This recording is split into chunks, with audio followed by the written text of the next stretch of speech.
Afternoon, everybody. How are you? Hope you are okay today. You made it through another week, hopefully without any drama or trauma. Uh, Welcome to our 200th episode. I know, right? We supposed to do 200 last year, but things happen. It is what it is. Um, yeah, we've been around now 10 years. I saw that on Meetup.com. We've officially been around 10 years, and this is our 200th episode. Imagine that. So I was gonna start. I was gonna go into a show, but I give a little caveat on some background on things. One of the reasons why we started Women in Linux was because most of you know who've been here. I've been doing Linux administration infrastructure now for over 20 years, and it never dawned on me to look for people, other people of color, other women. It just never dawned on me until one day I was like, you know what? Because you work. You just get up, you go to work, you do your thing. You're the only one in the room. You don't really care. 'Cause you're there to make your money like everybody else. It's just one of them things. Didn't even care about it.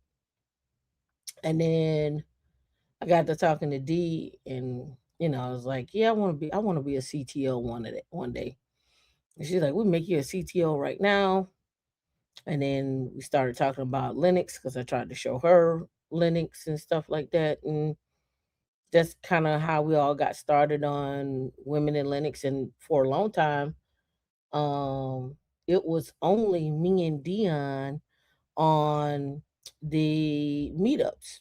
We would have a meetup. We went to meetup.com, spun up a meetup, and it would just be me and her, and I would just keep talking and showing what I was gonna do, and we recorded and put it on YouTube.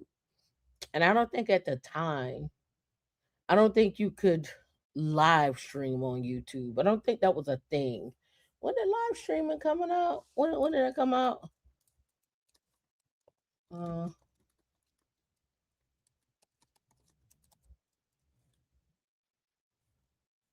see, when did that first come out?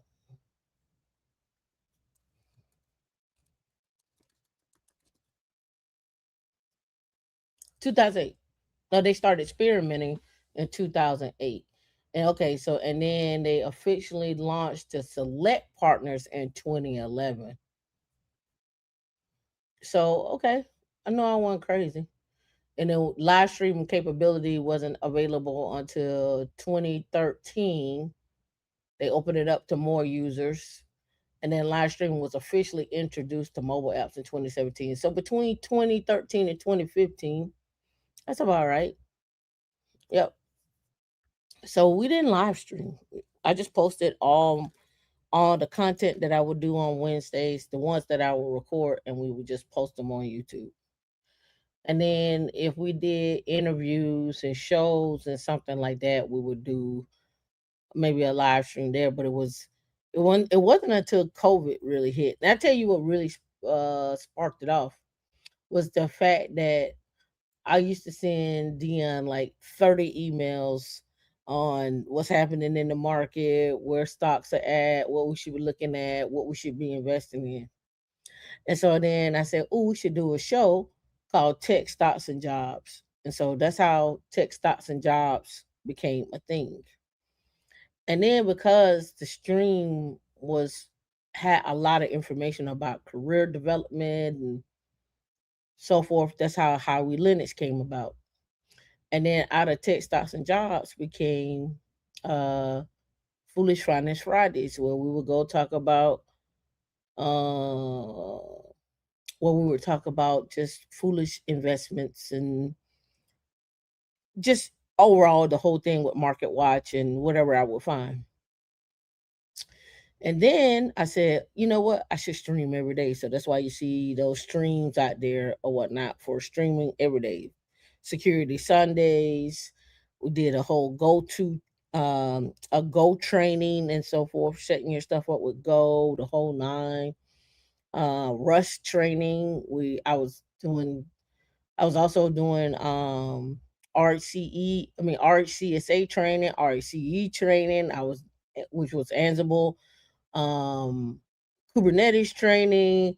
Everything I did, I started doing training and so forth. Right. And so it has never been my goal to,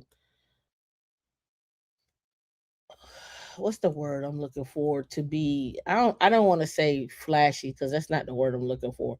My goal was never to be like, you know, we're everything. You have to pay us like a paid model. That was never my goal. My goal was to get information out there. It wasn't called GovTech. That's new. That wasn't a thing for us.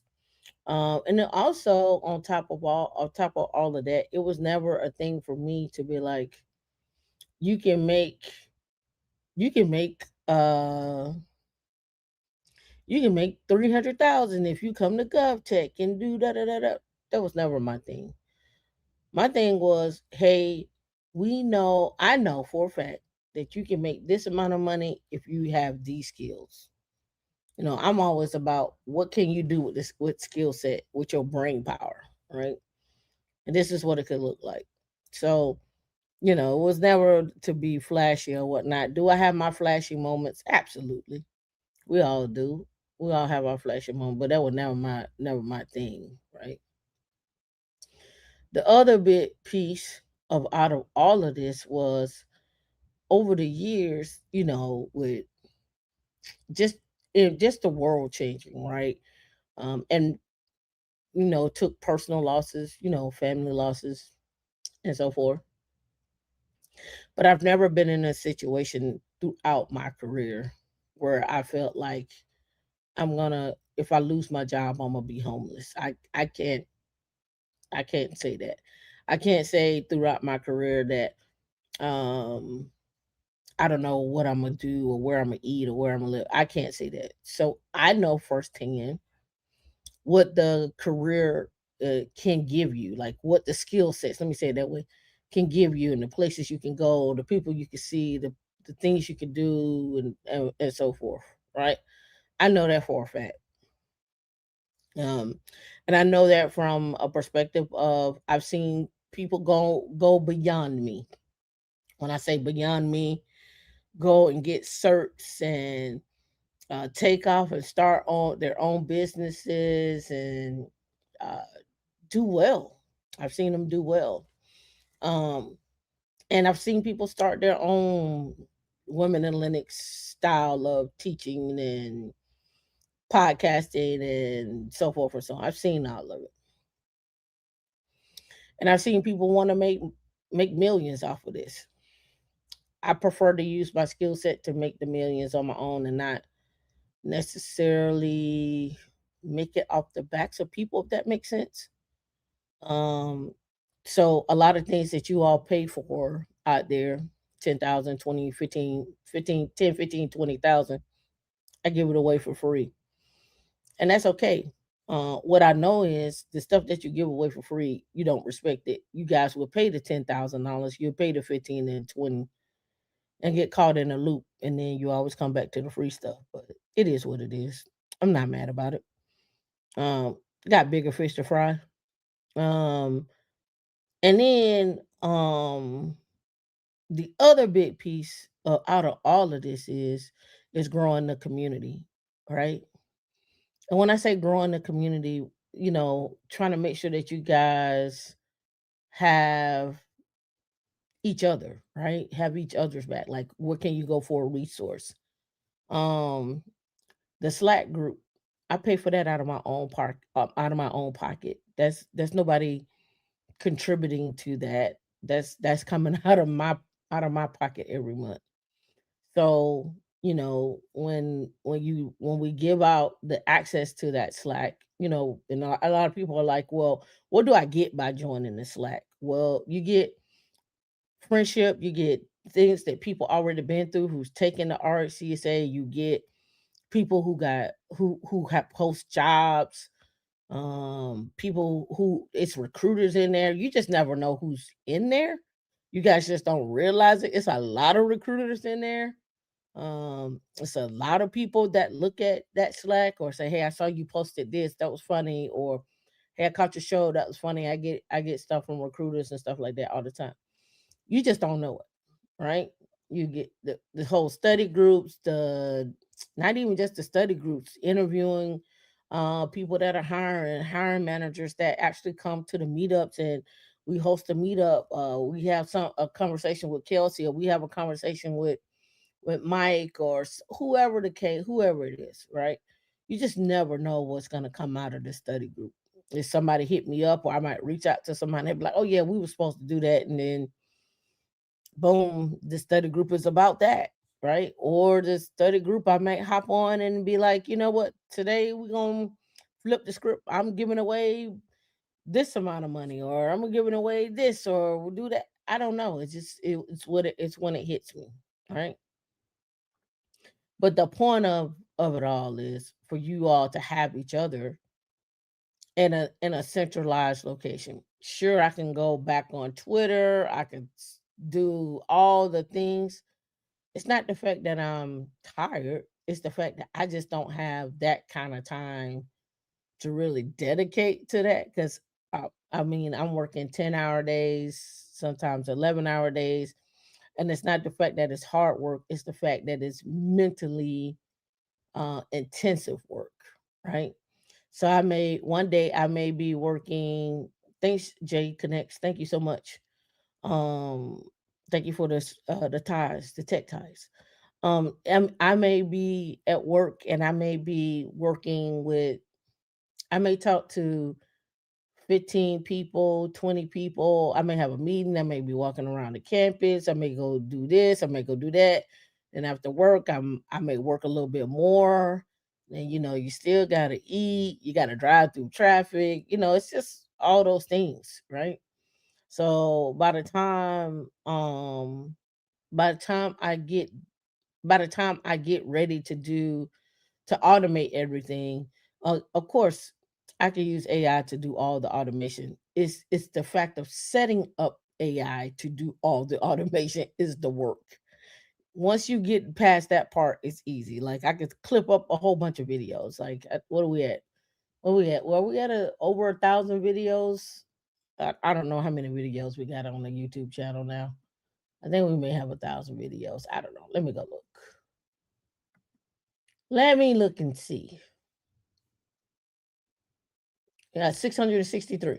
663 videos, right? And primarily most of those videos are me talking. Um I very rarely have guests, not because I don't reach out to them or not because I don't want to have them. I just know what it takes to have guests, and coming up with an agenda, having that person show up on time, you talk, you guys have, it's free flowing, having the conversation.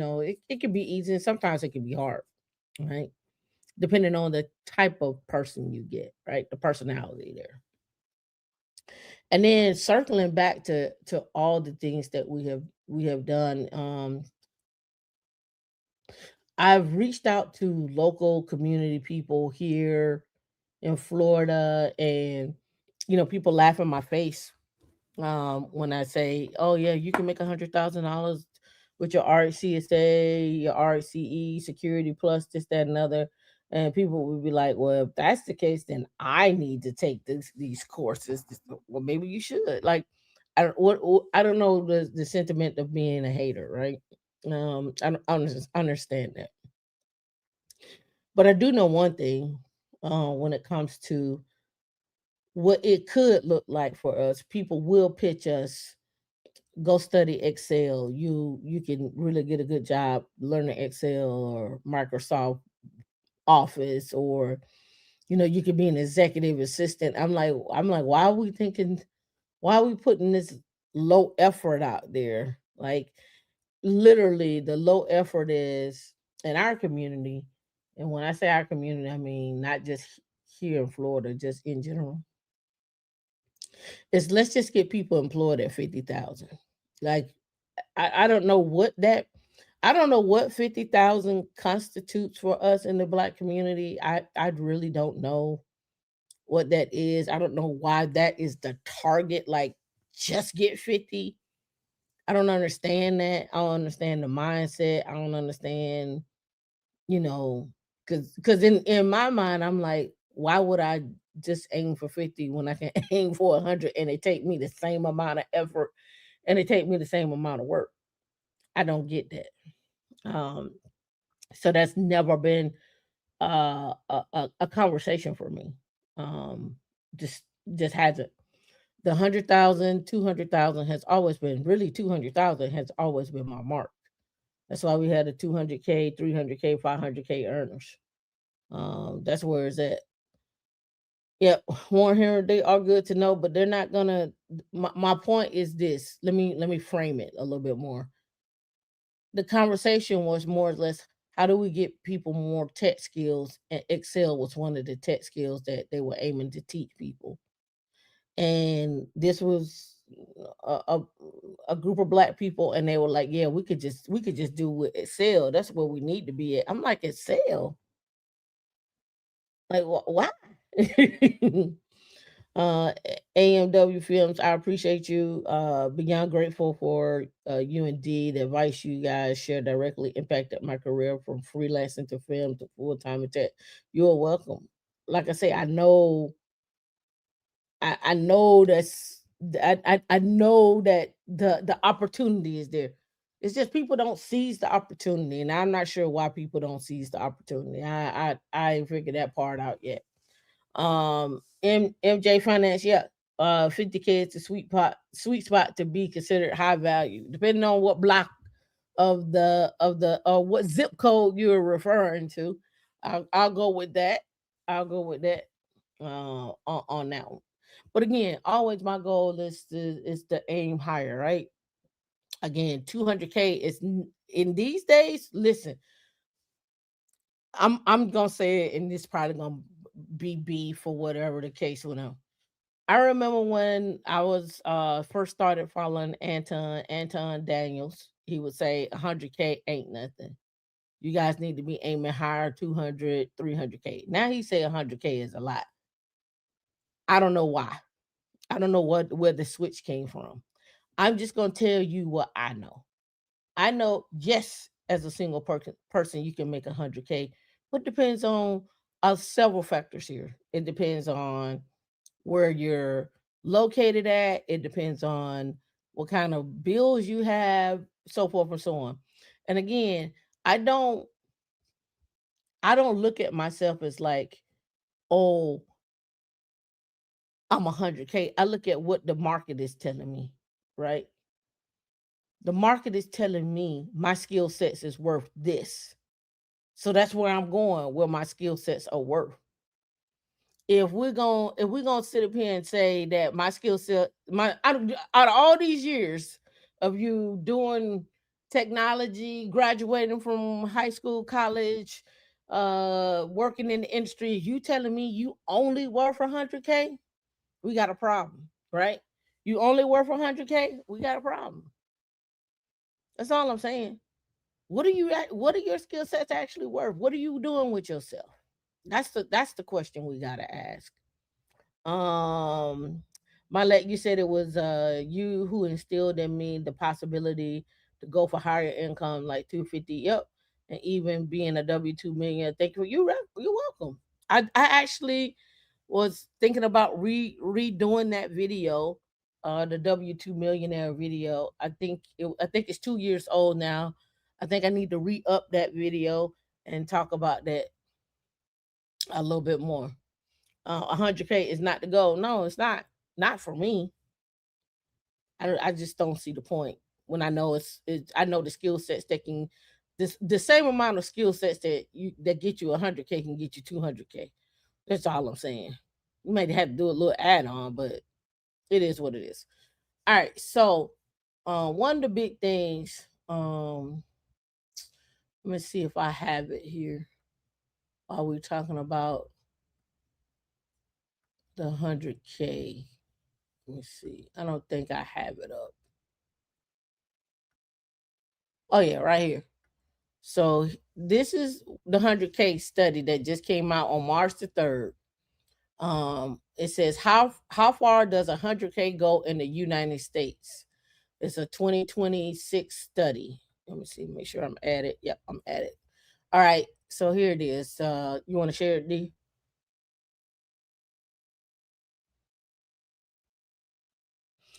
All right. Wow. Let me get it bigger there. All right. While 100K income may serve as a mental threshold for little financial breathing room, its real purchasing power depends largely on the location and the lifestyle. Taxes across the nation, with many states and even some cities tacking on additional charges to federal collections. And depending on how taxes are filed, reaching 100K income may push a household from 22%, excuse me, to 24%. Now I'm just gonna hop down here to pass all the fluff there and really hone in on these numbers. So if you live in Manhattan in 2025, it said your 100K felt like 29,000. Hawaii, 39,000. Brooklyn, 42. Queens and San Francisco, 43, 45. LA, 47. San Diego, 48. DC, 53. Like I always tell people all the time, 100K in DC, where you live at? That was the norm 15 years ago. Arlington, Virginia, 54. Oakland, 54. Seattle, 54. Portland, 60. Chicago, 63. Miami, 65. New Orleans, 67. Right? That's what it feels. That's what it said the value of it is. The value. So you can't sit up here and tell me, and this is why I always tell you all, go look and run the numbers. Let's run the numbers. You know, I'm a numbers girl. Let's run the numbers. So let's say you make 100K a year. And we're gonna multiply by 0.7 because we're gonna take off 30% off the rip. And why am I taking off 30? I'll show you why I'm taking off 30%. Let's go back. Let me tell you why I'm taking off 30%. So I'm gonna take off pre-tax 24,500 for your 401K. I think the new HSA is at 4,400 or 4,500. I'll go with 4,400. Minus 4,400. Right? That's 71,000 right there. Off the rip. That's if you maxing out your 401K and your HSA for the year. That's what you putting up, right? So now we at 71,000. That's pre-tax. We ain't taxed you yet, right? We ain't taxed you yet. So I'm gonna go ahead and go on a limb just for purposes. I don't have to take 30%, but I'm gonna take 30% off this. I don't have to. I can drop down to another tax bracket, maybe with 22% or something like that.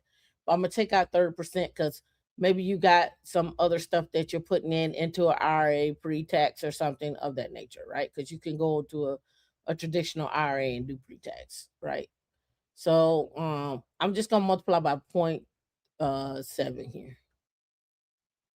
And then I'm gonna divide that by 12. So that's really what it probably looks like, give or take a month after you take everything out. But what most people online say, what most people do online, they do this. They take this $100,000 and then they divide it by 12. And they say, "Oh, you can't live off of $8,000 a month." You. I'm like, but it's not $8,000 a month. It's just not. You didn't take no taxes out. You didn't take no federal and state taxes out. You didn't take no 401k out. You take none of that out. Right? You didn't take none of that out. So if we go back and do this $100,000 again, and we're gonna automatically take off that 24,500, and we're gonna take off the, I think it may be higher than 40, it may be 4,500, but I'm not sure right now. And that's just your pretext. You still got yeah, it could be it'll be 5. I just took out 30 because probably drop you down to 22% tax bracket. But you still got to take out from here federal and state.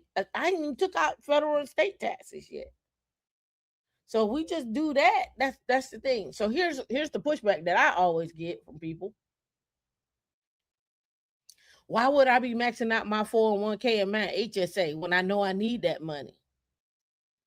Because you're still getting taxed on that money. You can use that to get it on the back end. Use it to get on the back end. Like, let that money grow. Let that money make some money for you. Right? So if we stuck here at 100, and we just did that by 0.7, and then divide that by 12, say you ain't investing in nothing, that's what you're looking at.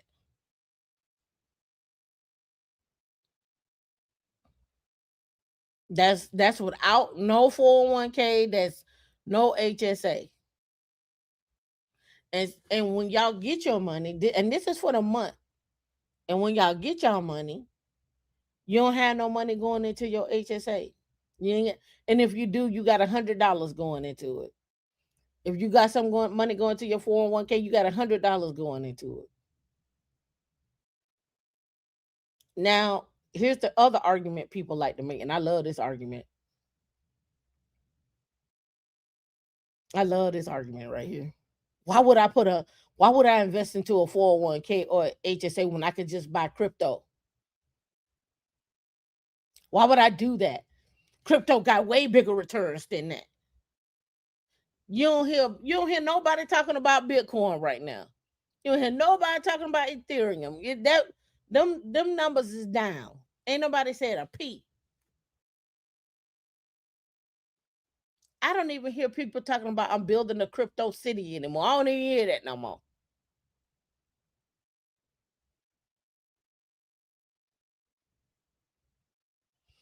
The next big thing everybody say is, why would I put my money in a 401k or HSA when I can go buy me a house or a duplex or a quad unit? Okay, let's play them games. Let's run those numbers. So you want to go buy a duplex, or you want to go buy an apartment or a quad, right? A quadplex. Okay, you can do that. But remember, you still got to have a place to live. That's number one. And you still got to have a place to eat and sleep. So either you're going to stay with somebody, you're going to stay with family, or you're going to have an apartment, or you may have a house. It's one or the other. You're not going to tell me you homeless and you get up and go to work every day. You're not going to tell me you living in your van and you going to work every day. I don't believe that. Right? So you want to buy this quad, right?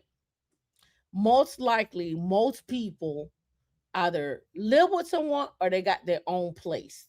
Their own place could be a house or that they're renting. It could be an apartment that they're in, either or. So what I'm saying is there's money going out right now, right?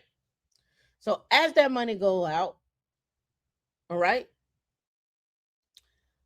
as that money go out, you still got to qualify for this loan, for this quad. Qualify for this loan for this apartment building. Now, there's couple of ways you can do this.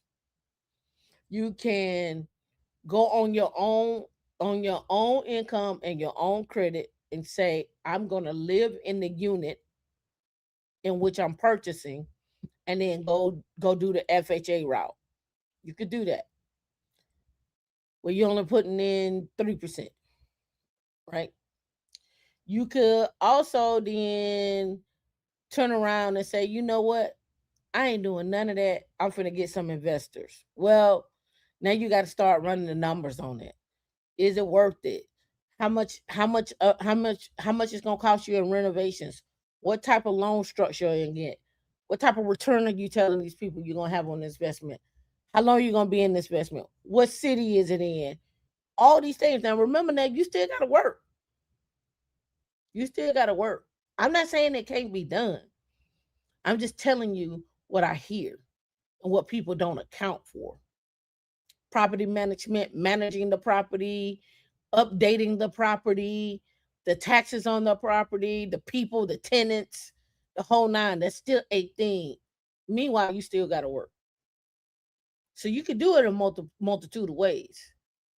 Now, in the meantime or between time, you're looking at how to buy this house or this quad or whatever the case that may be, right? And then on top of all of that, you still go to work. You still want to go out. You still want to have a social life.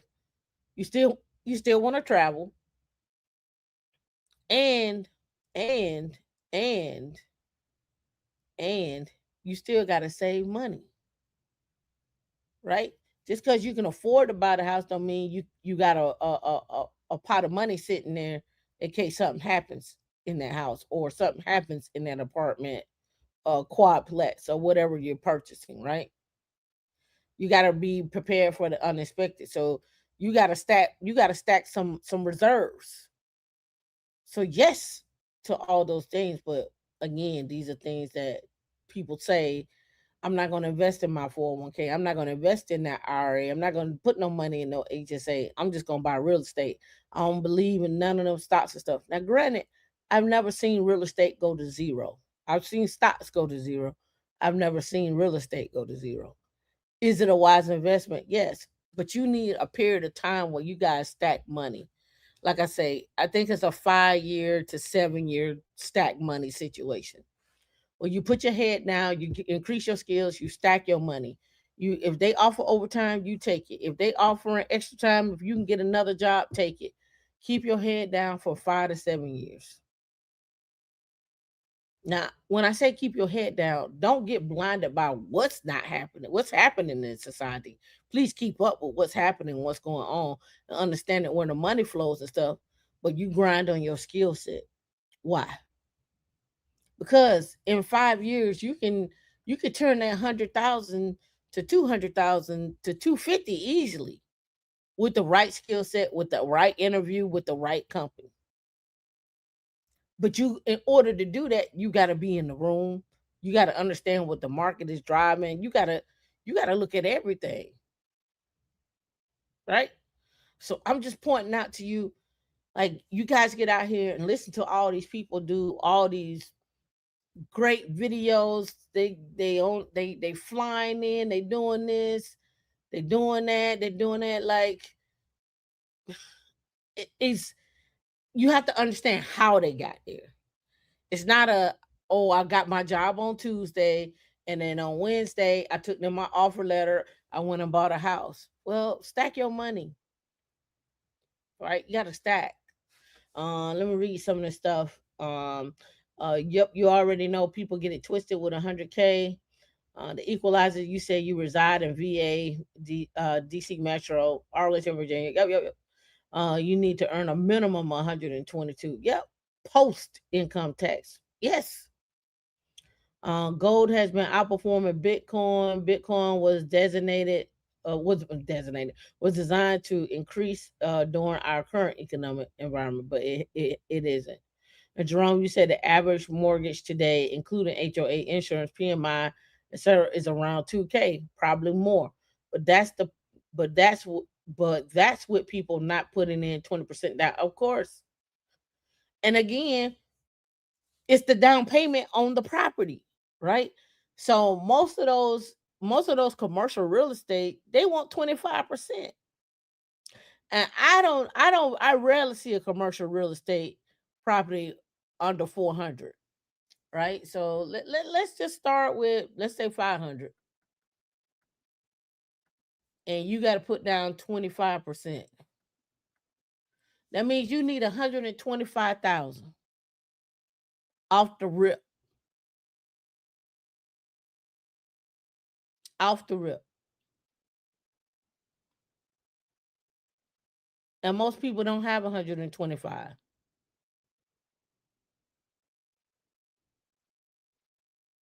It's just what it is, right? So I'm just showing you, like, yeah, you can make the money, but in order to be invested in certain things, it takes some reserves, it takes some cash up front. Now, how can you really do this? There are a couple of ways you can do this, right? You can get a sign-on bonus, right? You can get a sign-on bonus for 10, 20, 30, 40, 50, 60, 100, right? And you can take your sign-on bonus and say, you know what, I'm gonna use that to put down on a house. And everybody I say to you, people say this to you, this and I love this conversation too. Don't go into it. Don't get into a FHA because you're gonna have that PMI. You should really put down the 20%. Okay, well, let's go with the 20, putting down the 20% on a $400,000 house. That's 80,000. How many of y'all got 80,000 sitting around? That's just to put into a house for a conventional loan. Now, granted, there are a ton of programs out there. You just need to get with a mortgage broker and find out, or ask the bank what they got. But I'm just saying, on average, most people don't have 80,000 sitting aside. Let me go do this. Now, they may have 80,000 in their 401k. They may have 80,000 sitting in the IRA. They may have that, right? They may have that, right? So the whole goal for Women in Linux was make your money, buy assets. Assets could be a particular watch, it could be land, it could be anything in the real estate arena, it could be buying a business, right? It could be buying a YouTube channel. It could be buying coins, stamps, baseball card, whatever it is that you're into. Just make sure it's making the money that you want to make, right? Again, when I go to let me go here to investor gov, and we go look at the calculator, right? The compound interest calculator.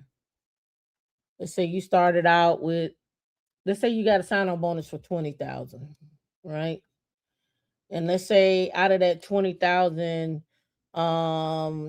you contributed to uh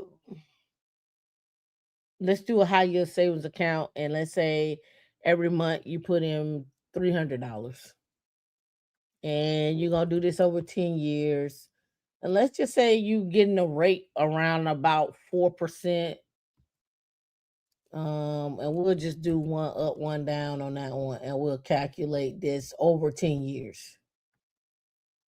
So in 10 years, your 20,000 could have ran to 72,000.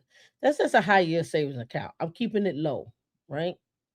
Now I can come back up here and say, and let's change this investment to a brokerage account. And we'll go one up and down, and we'll calculate that. And that gives us 95,000 in 10 years. Right? I'm just pointing out to you just the differences in accounts and where people stash money at. Is the brokerage account the only place to stash money? No, it's not. It's not the only place to stash. I'm just showing you some places, right? Let's see, what is it? MJ Finance, they're selling they are now selling everyone needs to be in trades, while CPA making big money, and tech is paying 500K. Yep. Let's talk about that. Glad you brought it up. We can move on. All right, so I would encourage everybody. Let's go talk about OneBrief.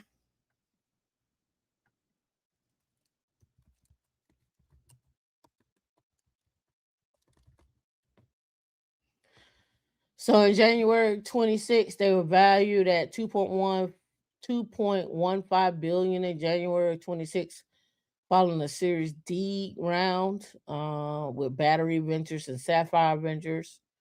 And what do they do? Right? People are like, well, what are you talking about to me? Okay, well let's go look at some jobs and we finna do some numbers. All right. And thank you all for the warm words. Yep, 200 episodes. 200K. One skill away from 200K. All right, so let's look at these jobs, right? I'm gonna break it down. You people ask me like, what are you talking about here? Well, I had a conversation with them this week, interview with them this week. So I just wanted to highlight them for you as well. All right, so we have a cloud infrastructure engineer, Battle Road. They want someone with a previous experience with back end and service domain, build and deploy cloud infrastructure in AWS, including matchmaking, dedicated multiplayer servers, sys game team, Kubernetes, Agons, Elk, Prometheus, Datadog, right? Maintain technical documentation, implement networking technologies, 3 years, PaaS, REST, Kubernetes, history of shipping and support and live services, security mindset first, so forth and so on. Their range is from 180 to 200K, and they offer equity. So let's walk this out real quick.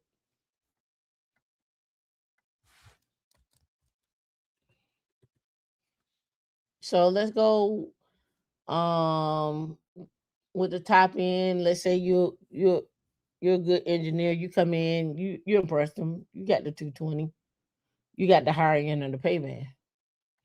So how they work is if you make 220,000 for RSUs, they do 85% of your pay for RSUs. So you would get 187,000 in RSUs. And what I'm gonna do is I'm gonna divide that over 4 years because they vest over 4 years.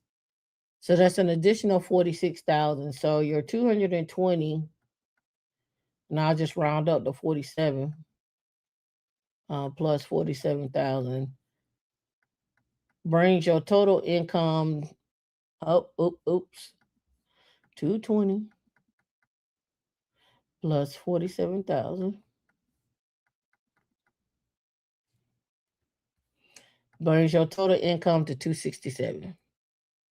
Right now, total comp, what it looks like is we'll give that the 187.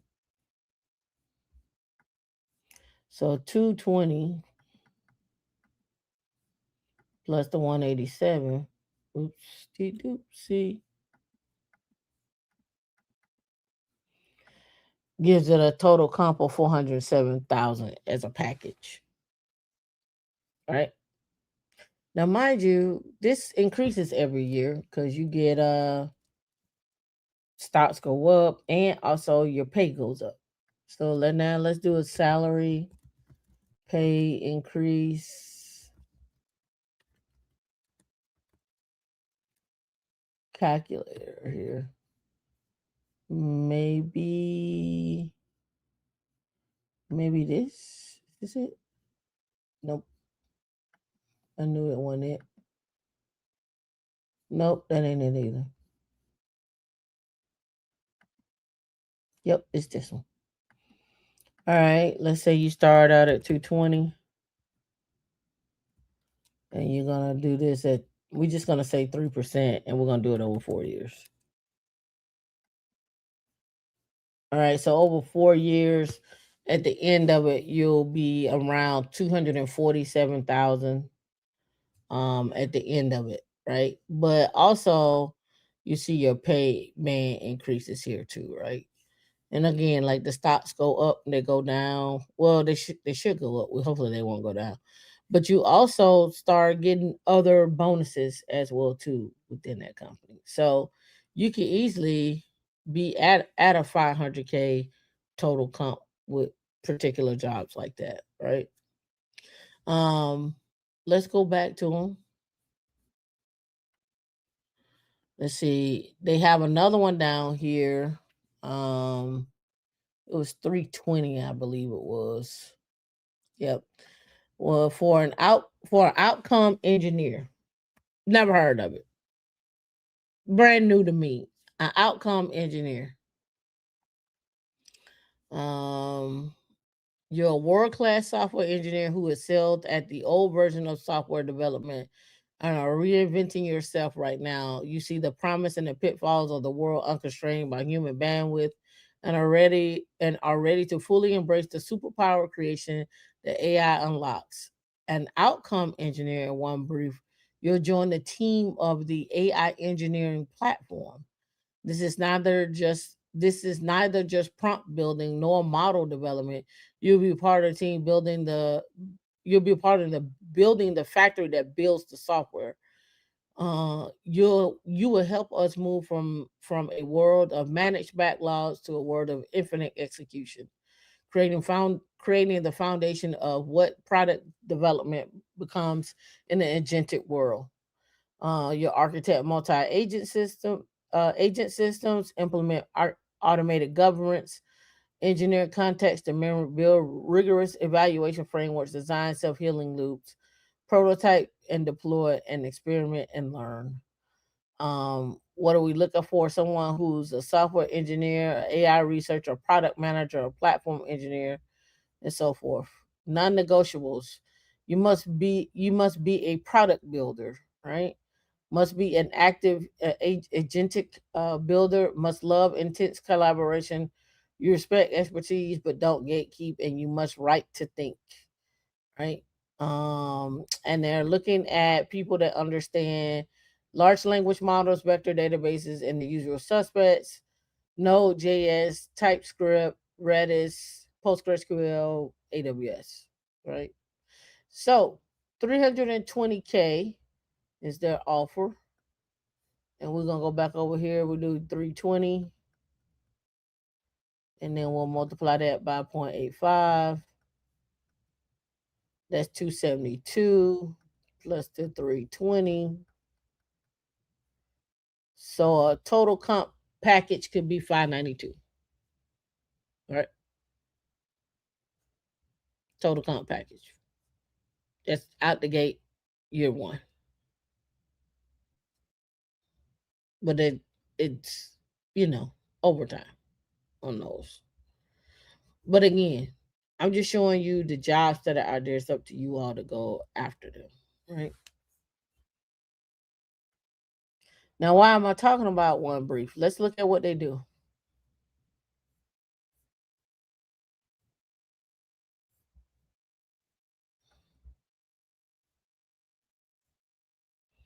And let me pull it over here because I'm not going to be able to hear on that one.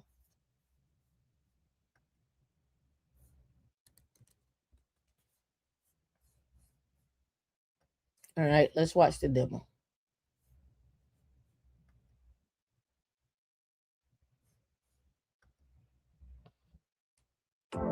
OneBrief unlocks superhuman decision-making.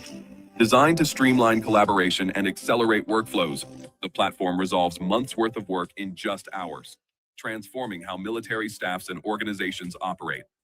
It automates what can be automated and makes collaboration easy between large commands. OneBrief replaces fragmented tools and slow, manual processes, delivering outcomes without the version chaos. Its power comes from the way OneBrief manages data. In short, all information is stored inside a card, a building block that manages live data, which can be used and reused anywhere within the app. Every fact, assumption, risk, outcome, task, and even who's doing said task where or when are all cards. As changes are made in one card, it's reflected everywhere, ensuring each user has the most up-to-date information instantly. Every user works from the same source of truth, with an audit trail of every change that anyone has ever made. A list is an information family or group that helps organize content and helps users build rapidly. The data in each card composes the tools that matter most to military decision-making. OneBrief becomes your team's shared hub for SOPs, coordinating instructions, battle rhythm products, and mission-critical data. Noting the proper classifications is simple. Collaboration happens in real time, whether users are across the hall or across the globe, thanks to cross-plan syncing. Information is shared simply in real time. No more emailing documents or reconciling conflicting versions. Everyone sees the same updated plan at the same moment. AI automation accelerates work even further. Instantly summarize orders, extract key tasks, or produce executive summaries from any section of the plan, freeing time for analysis, coordination, and decision-making. Need to bring in external products? Data is never locked in OneBrief. Import from other plans or upload Excel, PDFs, PowerPoints, and Word files. Then transform text into structured, actionable data that can be integrated into maps, timelines, and slides. From the first version to the final order, OneBrief saves commanders and staffs time, money, and manpower, and unlocks smarter, stronger decisions. OneBrief, built for the complexities of modern military operations. There you have it. So underneath that platform, of course, is GPUs, TPUs, what have you. MJ Finance, you said that's a lot for one person. That's about what that's about the going rate right now. Um, it's not a FANG company. They're a startup at Series D, so that's about right for a startup right now. Now they're not a SpaceX or a Meta, so that's about right. That seems fair, right? That seems fair. But again, these are just companies that are out there. Uh, these are companies out there that's doing their thing. So here, I wanted to bring up SpaceX, or not SpaceX, but Space Force rethinks satellite ground station strategy. The program is reopening its 1.4 billion program to build mobile stations and use to track command Space Force. After initially awarding the work to a single contractor, the move reflects a broader effort by the Defense Department to diversify suppliers and reduce the dependence on bespoke systems that are just too costly to produce. Right, so they want quick wins, in and out. What can they build? So I will be on the lookout for that one, because that's one that everybody is probably going after as well too. Meta is forming a new AI engineering org for its superintelligence push, with teams as large as 50 people per manager. Per manager. Meta is creating a new applied AI engineering organization to support superintelligence push. The org will have an unusually flat structure with manager to employee ratios of up to 1 to 50. The group will partner with the Meta Superintelligence Lab, right?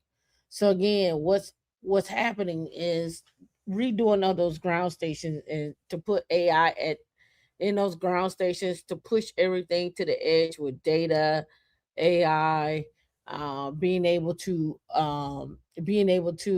send commands, have AI look at things and analyze it and say, hey, we need to make a decision on this, and turn that back over. But the analysis has already been done based on history and so forth.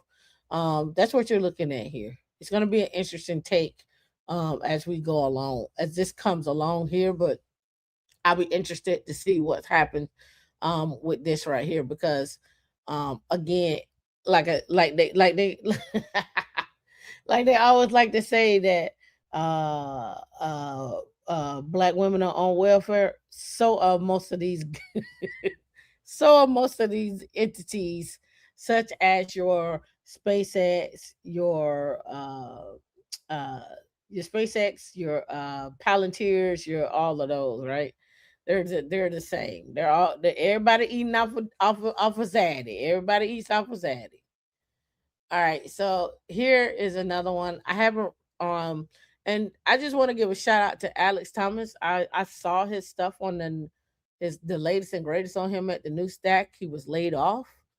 Um After 12 years, they laid off his entire team. So I don't know who's taking over on the new stack over there as we continue. But want to give the new stack a shout out. He's over in Portland. Shout out to Alex.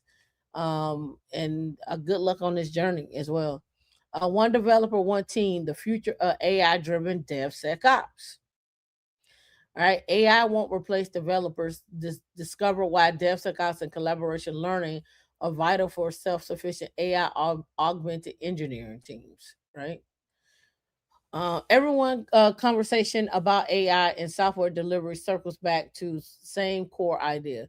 Give engineers better AI tools and they'll need fewer teammates. It's compelling but a misguided narrative.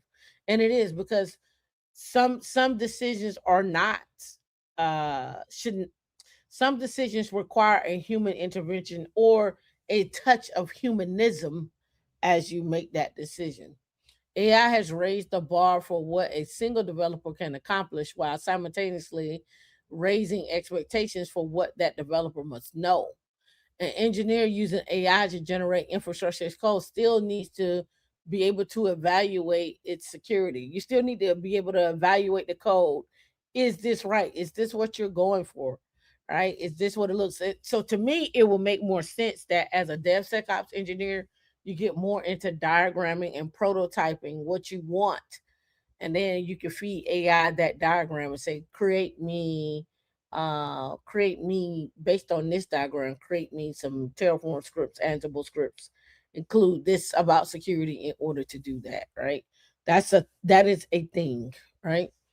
An engineer using AI generate infrastructure code still needs to evaluate security. One using AI for security scanning still needs to understand the business logic behind what's being scanned. Again, security is always a thing when it comes to any environment.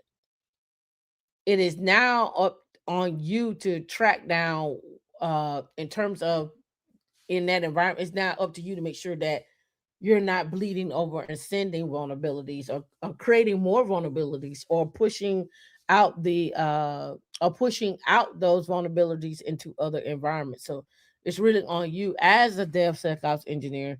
Again, like we say, security is a shared responsibility. Everybody needs to be aware of it. Most people just fail to keep it up to date or keep their items up to date.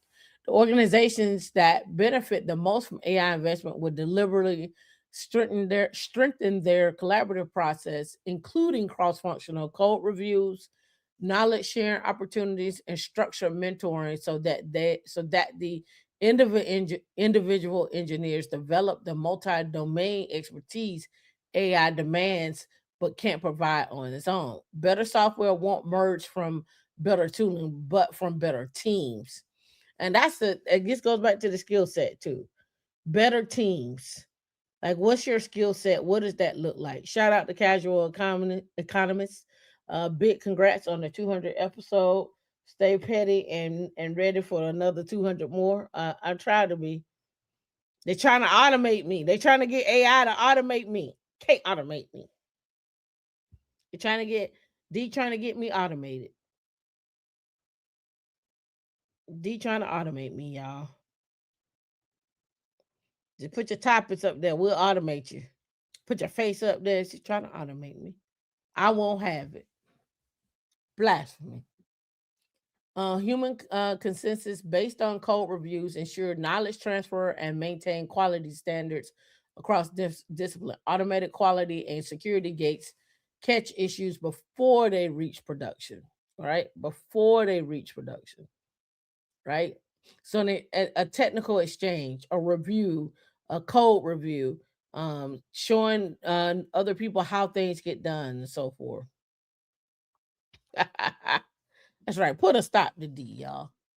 This approach balances speed with control. It mitigates risk in software change management while ensuring the acceleration doesn't come at the expense of the stability or security.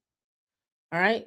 Most organizations stop here. They implement the process, install the tooling, and measure improvements in velocity. Now, I don't know if you guys been keeping up with the Dora report and high performing teams. I've talked about this before. I was supposed to do a whole. I'd even download it to do a Dora report. I'd have to do it next week. I'll go into into the Dora report next week. The latest one. Research in educational psychology, particularly in Bloom's taxonomy of learning, suggests that teaching concepts to others develops the highest level of competency. It extremely does. All right. That's exactly what it does. That's why I tell y'all, when y'all learn something, go teach it to somebody else.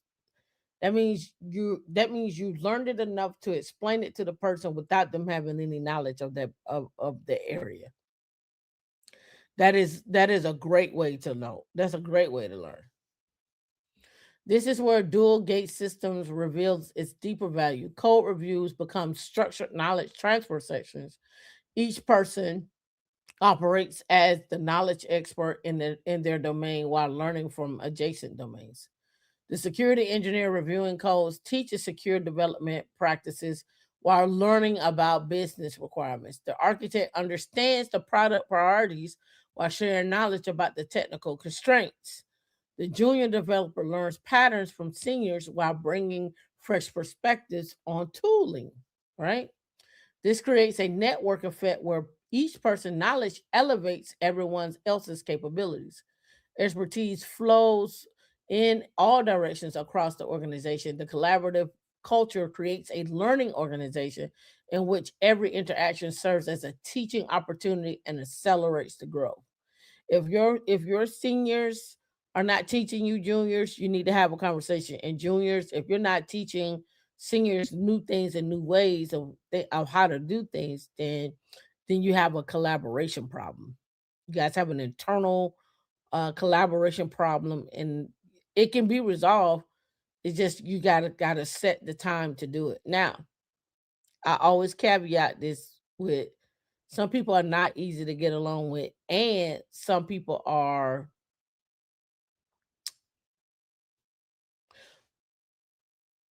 let me say it this way, some people are not too swift in learning. Let me say it, let me say it that way. They're not too swift in learning, right? All right. When you view DevSecOps through the lens, code reviews becomes a teaching moment. Security scans offer a learning opportunity. Every interaction in the system enables knowledge transfer and expertise development. This is what sets certain engineers apart. They've internalized knowledge from adjacent domains throughout the years of collaboration interaction. A self-sufficient developer, AI as an ally, not a replacement. And they go on more into this. Let me hop down here. It says, however, a dangerous counter narrative develops in executive circles. Some leaders believe competent AI agents can replace knowledge workers, and that's not true. And said this represents a fundamental misunderstanding of how people develop expertise. Even in highly capable AI, you still need humans who can evaluate outputs across multiple disciplines, establish trust in AI recommendations, provide domain specific judgment, and take accountability for product systems. In fact, GitLab research found that 40% of DevSecOps professionals agree with AI solutions will actually accelerate career growth for junior developers. So learning the prompts, learning how these different tools use AI. You can always sign up for a trial period and they'll walk you through it, right? I don't want to continue to. This is a long article, but I just wanted to put your mind and focus on here. One developer, team power, the future of AI driven DevSecOps. I don't need a whole 15, 10, 20 people. I could just use one person AI, but that's going to be the elite of the elite. That's what this is setting up. This is setting up for elitism. All right. Let me see. Oh, did it blur out for me? Yeah. Elon Musk says $1.75 trillion SpaceX IPO as the company eyes Mars orbital expansion. So they're looking to get more money into I got all these ads. Yeah, I'm gonna have to skip that. Here we go. Palantir analyzing the impact of the Middle East escalation on defense software demand. So again, Palantir is back in again, the integration of the Maven Smart system. Right? Again, watch out for these US, I should say government contracting stocks. How many of y'all are investing in those stocks at all? Put a one in the chat if you're invested in those stocks, such as Boeing, Lockheed Martin, the whole nine. So what I wanted to kind of hone in on too is what tech is being used in some of these battles. So the Ukraine battlefield tech firm YouForge tops 1 billion in its valuation. YouForce most prominent technologies include the Magura real-time drones, as you can see here. And so that's where a lot of things are happening at, is in the drone arena. A lot of things are happening in the platform arena, and a lot of things are happening in terms of drones, platform, um, um, and then I want to say data as well too, because you got to have somewhere to do with data. So those are the three, insecurity, of course, but those are the big places that I'm seeing a lot of effort being pushed into, right? It says a defense technology startup born of Ukraine's battlefield is emerging with a valuation topping 1.1 billion as Western and Gulf military scramble for systems proved in the combat. Right. It says UForce, which combines 9 Ukrainian defense companies, raised 50 million in funding led by Shield Capital and Lake Star, with participation in from Ballistic Ventures. No, I heard of them. According to a statement Thursday that confirmed on Bloomberg, right? So again, this new conflict is it's not people driven, it's technology driven. The US is using repurposed Iranian drone technology to attack Iran, a military expert says. So they're digging out the crates. But I bet you they're encapsulating modernization around those plates. In other words, I'm gonna dig in, but I'm gonna wrap it around some latest and greatest technology in order to get everything working. So I won't read that article there. I'll drop this article in the chat so you guys can go read that yourselves. Let me see. Did it copy? No, it didn't. So let me go back up here.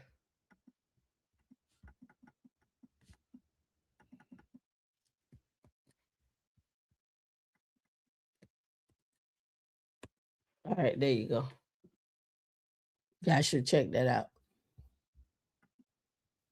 All right, so gets into inheritance. This is the 401k. The pyramid framework. This one I found interesting. Why nobody can read a book anymore? We got audio, but there is a thing out there that I was reading this morning. Let me see if I can find it. This is all pertaining to reading. Let me see if I can find it. I thought I sent it to myself. Hold on. Oh. It was about a young lady. She's been she graduated from I want to say high school with a 3.87 GPA. The kicker is she can't read. She graduated from high school with a 3.87 GPA, but she can't read. So she's suing the school system.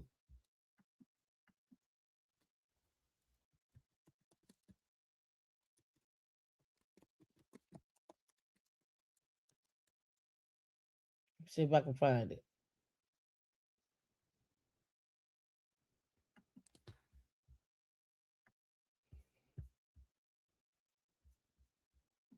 All right. Woman graduated with a 3.87 GPA, but reads at a first grade level, and she's suing the former school district.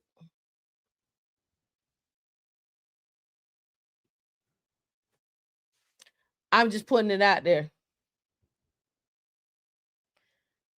Like I said before, and I say it all the time online, some of y'all can't read. It's very clear. Reading and comprehension, not happening. Right? So let's talk about it.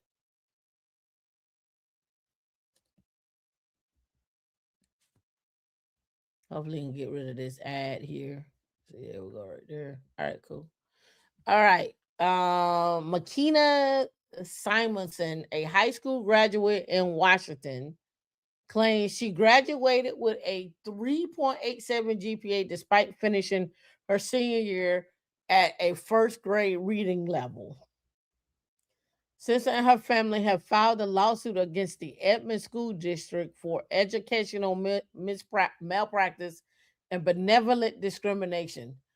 In the complaint, her attorneys argued that the school district denied her an opportunity to graduate with a meaningful diploma, leaving her unprepared for post-secondary education, gainful employment, or citizenship. She can't read.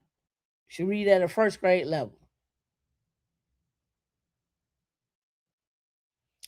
How do you do it? Let's go. A high school graduate in Washington is suing her former school district, claiming it awarded her a meaningless diploma. Now, me personally, I would have shut up and just went and got some extra classes and just kept it pushing.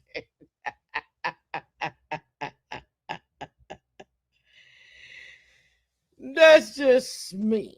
All right, so it says McKenna, who attended Linwood High School in Bothell, recall celebrating a graduation day full of promise. I was happy. I was like, oh yeah, my gosh, I finally made it. However, her sense of excitement quickly faded. She said Simonson's, who has an intellectual disability and has been enrolled in special education programs since elementary school, graduated in 2022 with a 3.87 GPA despite ending her senior year reading at a first grade level.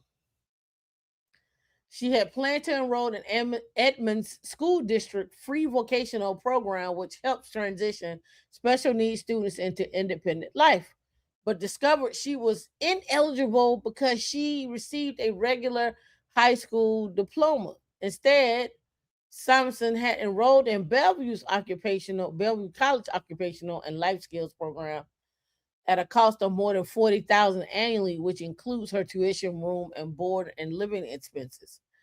Asked if she felt prepared for post graduation life, the 22-year-old said, "Not at all. I should have earned that diploma, not just something that really got me nowhere." Who fault is that?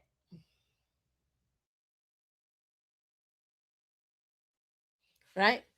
So Summerson and her family have filed a lawsuit against the Edmond School District, alleging educational malpractice and benevolent discrimination.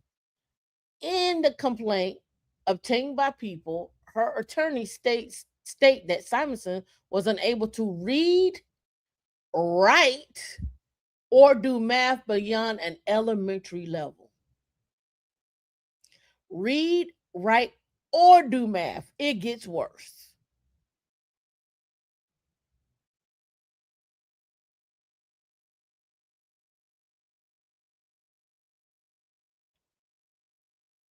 So how did she get a 3.87 GPA? She just took the exams. All right, let's go. She can't read or write beyond a elementary level at the time of the graduation from high school. The district failure to provide Miss Simonson with the opportunity to assess a basic education that was fully aligned with the state and district standards, and its decision to issue a diploma to her on that basis, thus cutting off any uh transitional does look like transitional support, has caused a significant harm to Miss Simonson, her attorney argued in the complaint. Now I just got a question. Let's skip high school. Did nobody notice she couldn't read or write or do math in the second grade, third, fourth, fifth? You just go all the way through high school. I don't know. Do they make kids read out loud or anymore in class? Do kids read out loud in class? Do they put words on the wall? I'm just curious. I don't know.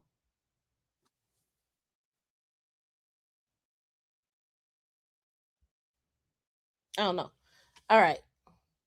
It says the district is to provide Miss Simonson with the opportunity to access basic education and so forth and so on. And its decision to issue a diploma to her on that basis, thus cutting off any I don't know why I got that one wrong. Transitional support has caused significant harm to Miss Simonson. Now I'm trying to understand why it's caused all this ruckus here.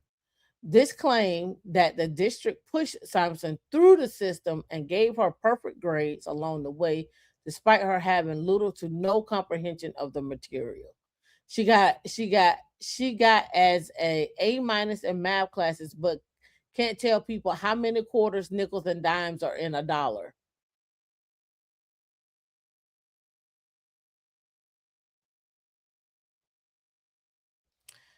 Put simply, Simonson was denied the opportunity to graduate with a meaningful diploma. Her education did not prepare her for post-secondary education, gainful employment, and so forth.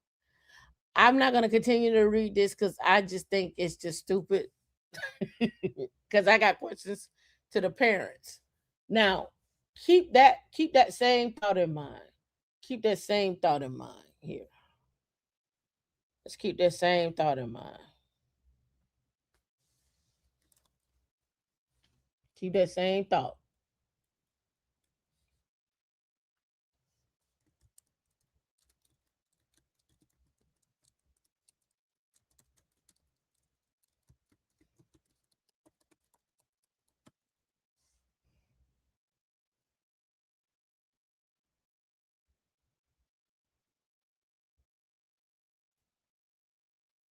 Hold on. I'm looking for a story.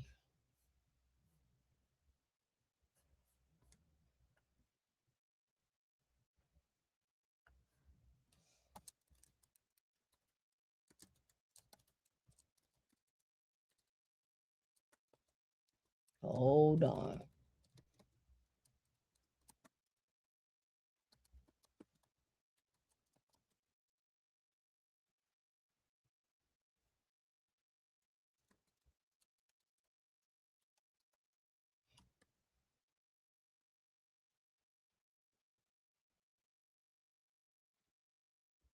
All right. I'm looking for one. Is this it? Hold on.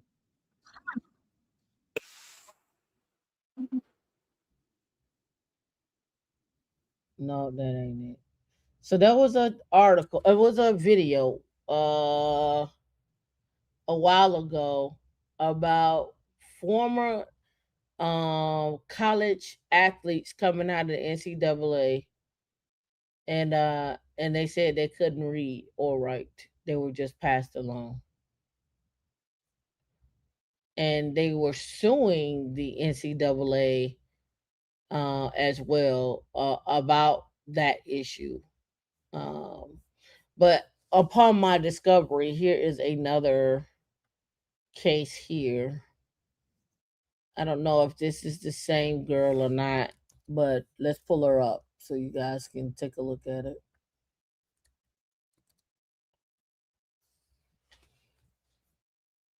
Did you ever think you'd be going to college here? No, never. Never in a million years.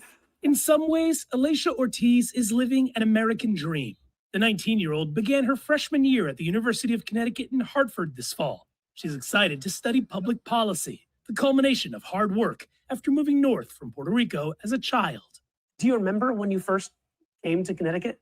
Yes, I remember I was very nervous, but I know it was gonna. So I'm gonna give you the title of this. High school grad sues school saying she can't read or write. So how did she get into UConn? I got questions. Better opportunities for me to learn. But Alicia says those opportunities never came to fruition. Even today, could you read this, or would it take you a long time? It's impossible. I just see these words everywhere. Alicia graduated from the Hartford Public School System last year, but she says today she is illiterate. She still doesn't know how to read or write. When she was in early education, They would just either tell me to sit in a corner and sleep, or just draw pictures, flowers for them. and when she was in high school, she relied on speech-to-text programs and other apps to read and write essays. So if you had an assignment where you had to write something, you'd open up a document like this and then do what? I would go here to use the text-to-speech. It says dictate. Dictate, yep. I love pizza. This is how you would do your assignments. And then Cats of the World VAK sporting a twin prop airplane. If you had to read something, that's how you do it. She said her mother, who does not speak English well, tried to get answers. she advocated so much. She went to the school. The principal will promise her that they will do better. And sometimes there will be people from the district or the directors promising her that they will do better. Now, Alicia is suing the Hartford Board of Education and the city for negligence. The suit alleges the school district documented and acknowledged Alicia's learning challenges through multiple grades, but because they were not adequately addressed, she continued to struggle academically and began exhibiting maladaptive behaviors in the classroom. Sometimes I will feel proud to be the bad child because at least I was something to them, and I wasn't invisible. While the city of Hartford and an educator named in the suit declined to comment when contacted by CNN, in a statement, Hartford Public Schools wrote, "While Hartford Public Schools cannot comment on pending litigation, we remain deeply committed to meeting the full range of needs our students bring with them when they enter our schools and helping them reach their full potential." What's the dog, man? Dr. Jesse Turner is the leader of the Literacy Center at Central Connecticut State University. He feels the main issue here is inequality in public education. America should be asking a question. Do we really care about our children, all of our children? And I would argue that maybe we don't. A 2019 report from EdBuild, which promotes equity in public schools, found that majority non-white school districts get $23 billion less than districts that serve mostly white students. Minority enrollment in Hartford's public schools is at about 90%. The Department of Education's a big con job. Plus, Turner fears a crucial guardrail will be lost if the Trump administration follows through with abolishing the Department of Education. How do I protect the special education children? Who do I go to if I close it down? College has presented its own obstacles, but Alicia says UConn has been accommodating, but she doesn't want any other student to go through what she experienced. I know we can do better. And I know we have a powerful community that want to do better. I want to be the voice for them. Danny Freeman, CNN, Hartford, Connecticut. All right. So this goes back 14 years ago right here. An investigation reveals a startling number of college athletes cannot read above grade school level.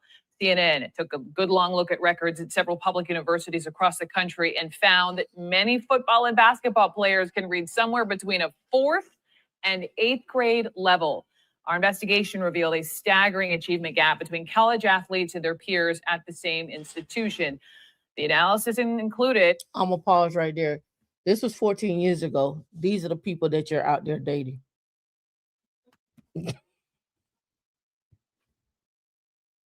She's gonna be somebody's mama. She's gonna be somebody's wife.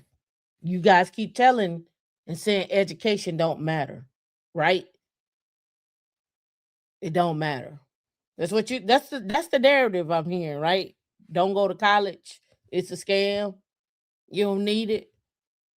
You can't even fill out, you don't even know how to write a check. You don't even know how to fill out a form. You can't even read the form, much less fill it out. These are the men and the women that you're choosing to procreate with. You were like, why he didn't use a condom? Because he don't know what it is. He don't know how to spell it. I was listening to a video this morning, and a guy told the girl, he's like, I know you be out there cheating on me. And she was like, what are you talking about? He was like, because I found them tampons in your bedroom. And she was like, what? She's like, he's like, I found it said tampons on it. So I know that's how I know you cheating on me. Tampons? Tampons? She's like, that's not what tampons are used for. So first off, I got a question. What was the selection in the conversation that y'all was having? That's first. Secondly, the other part of the conversation, why he don't know what a tampon is. Okay, he ain't been around his mama. All right. He ain't be around his sister. All right. She can't be the first woman that he been around.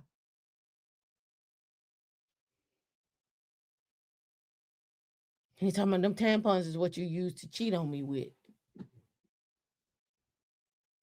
I would have hung up the phone and blocked him. He would never have called me back. He would have to come kicking my door. And once he come kicking my door, I'm locking myself in the room. I'm not going to even say nothing. A tampon? Come on. D, what point do you get? Technically, I get his point. What point D, what do you get? You talking about because it's a little bit thing and it Certs? Log off, then. Log off.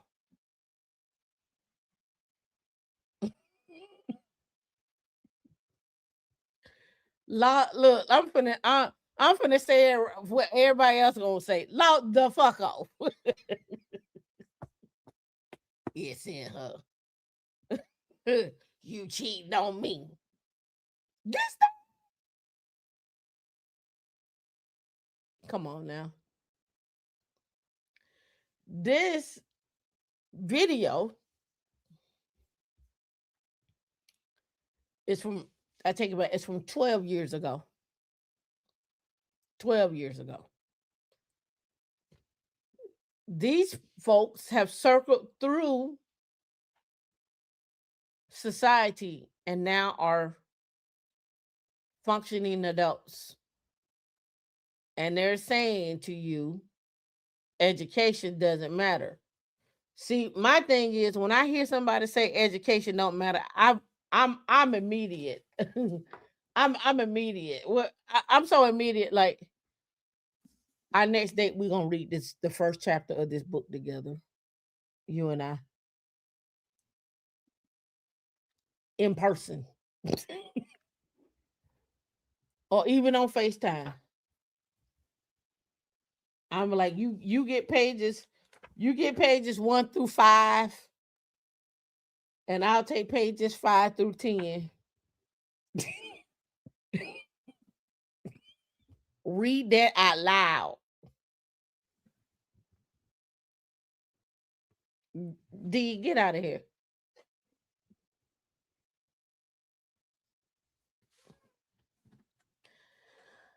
I'm just pointing out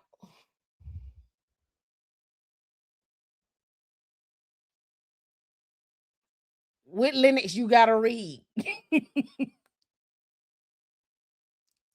With being a DevSecOps engineer, you're going to have to read and understand. You teach as well. Now, I get it. Some people are like, you know what, just show it to me and then I can tell you. Yeah, but when I get in the interview, we can't show it to you. And listen, in interviews, I could tell who has good reading comprehension skills. I could tell. And I also could tell who got good listening ears. Some people don't listen well. You was like, I didn't say that. How did you get that out of that? That's not what I said. I said this. So you can do this. So this can do that. Oh. And I'm starting to think that some people that are on my team can read. I think I know exactly who it is. He got passed along. Listen, just because you got a degree don't mean you can read. We just saw that.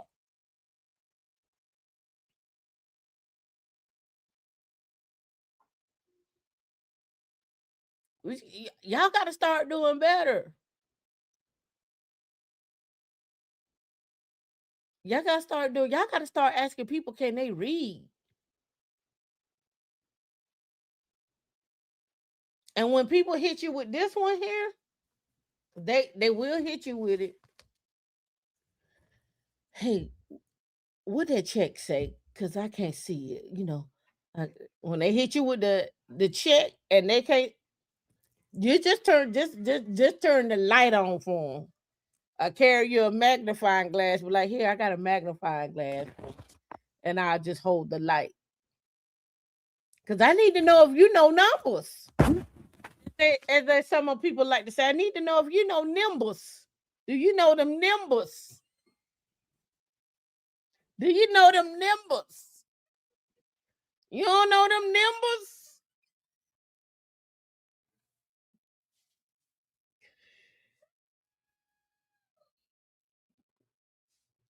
Y'all better start. Look, y'all always talking about it's expensive to take you out on a date. Nah, hell no. Can you read? Y'all better start sending people math tests. If Johnny had 5 apples and Erica came and got 3, but his mama gave him 9 more, how many apples does Johnny have? Y'all better start asking questions. I'm telling you, you better go to Barnes and Nobles.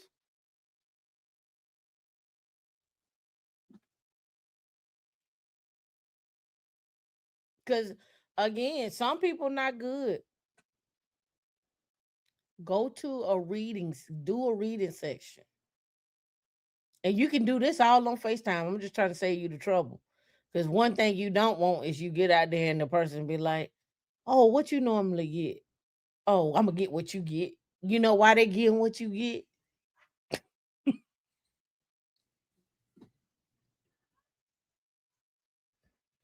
Oh, this your restaurant? I'm going to get what you get.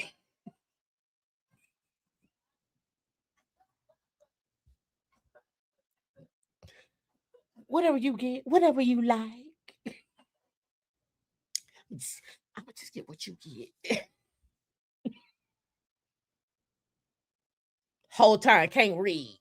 Don't even know what you get. We don't even know how to say quinoa. Pinocchio. I go with that Pinocchio, whatever that is. I'm going to get what you get, whatever you get. That look good. Now, what you say this was?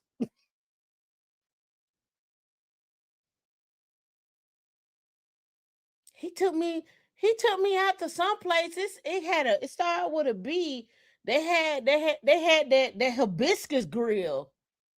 Hibachi, hibachi. It's hibachi.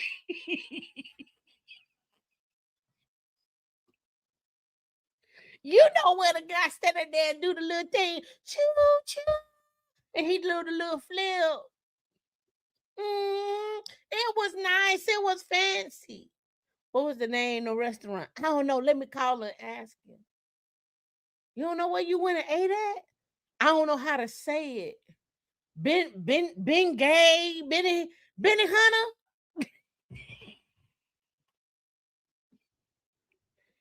You went to Benny Hunter? You don't know where you went?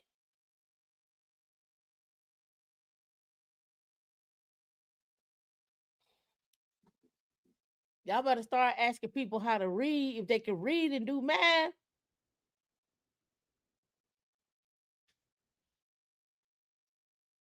Shit, y'all out here dating.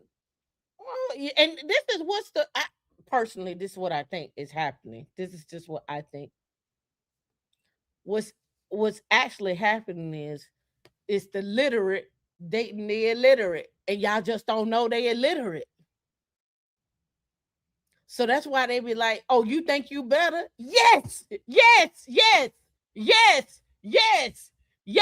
think I'm better because I can read. Yes, it is the basic human function of this society. It's the ability to read and write. Yes, I think the literate is dating the illiterate.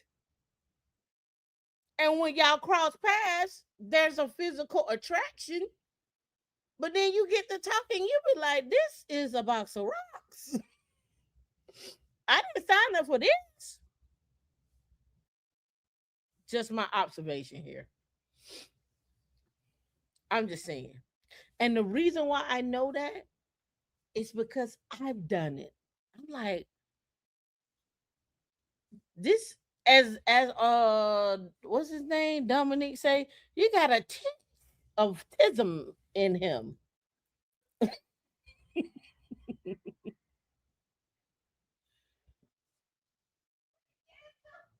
He got a tinge of tism.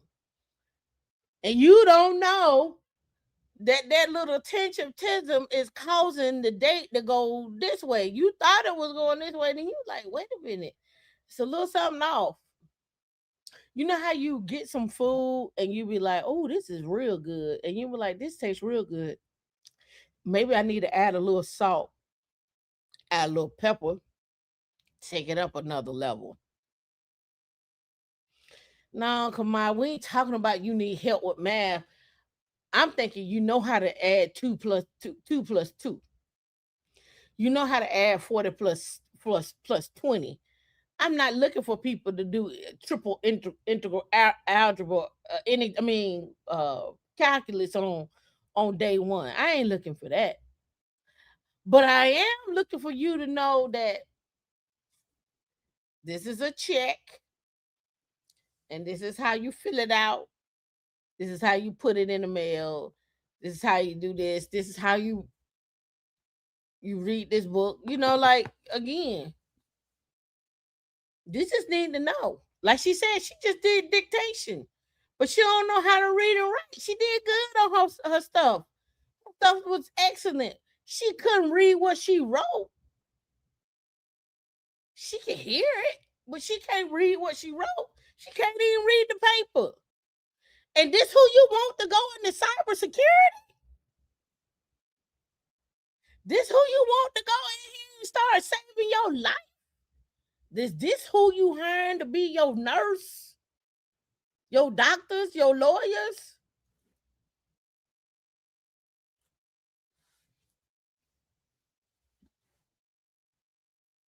I'm just pointing out.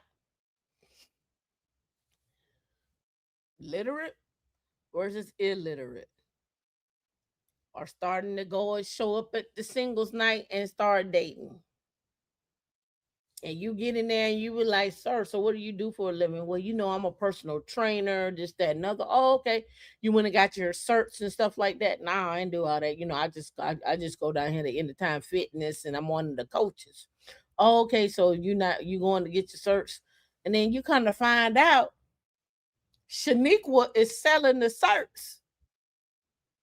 And so he just paying Shaniqua to say he got the certs. He never took nothing. She ain't never took nothing. Shaniqua don't even know nothing.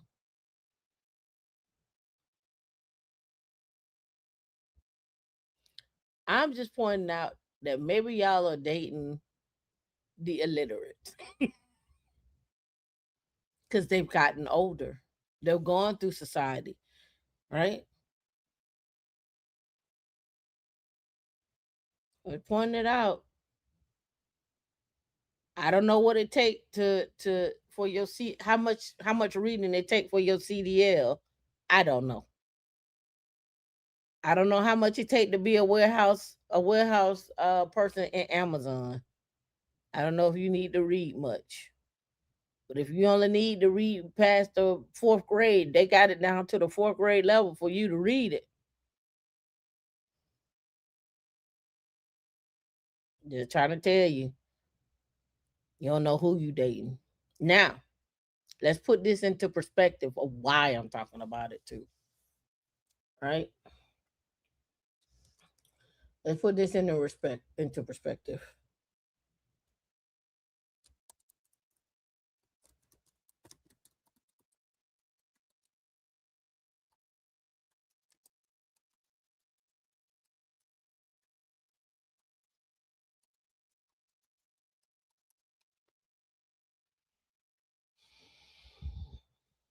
So y'all can see what I'm talking about here.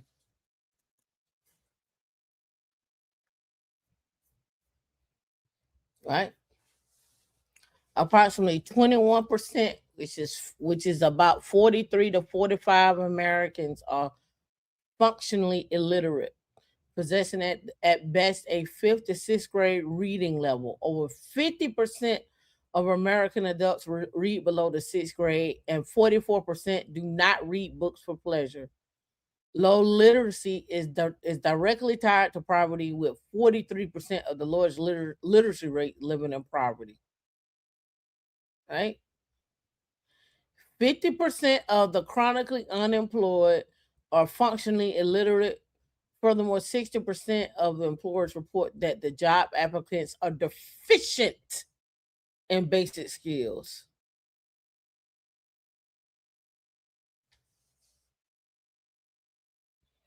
That's costing the United States $2 trillion annually.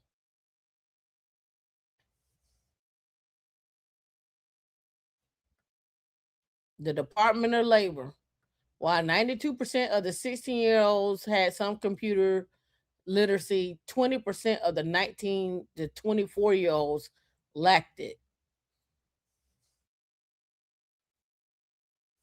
And this one is of 2009, and here is 2025 literacy.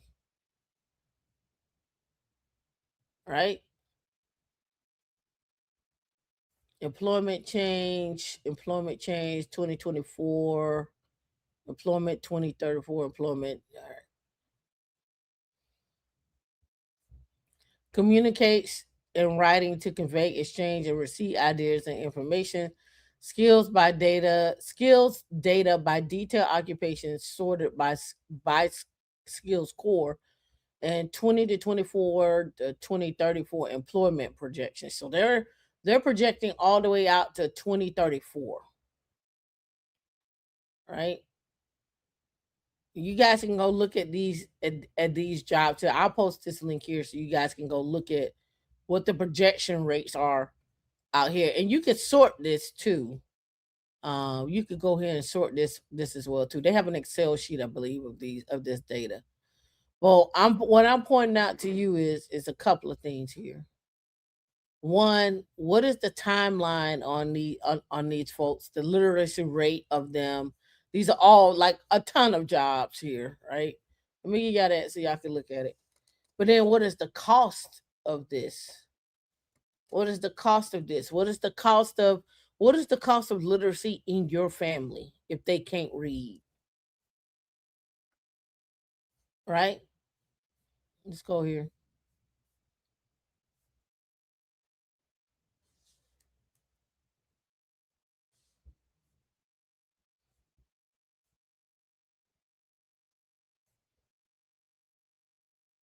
I'm looking for the numbers.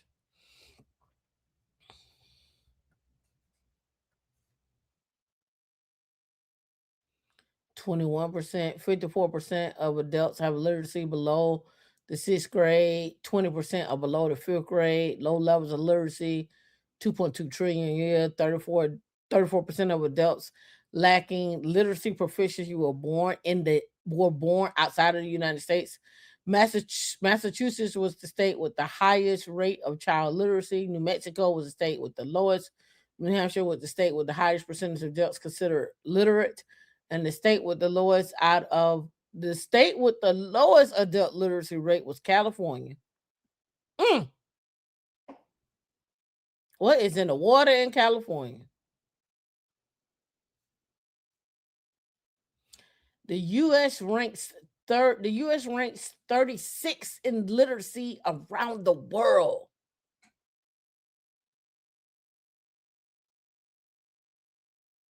They don't understand how many apples Johnny had.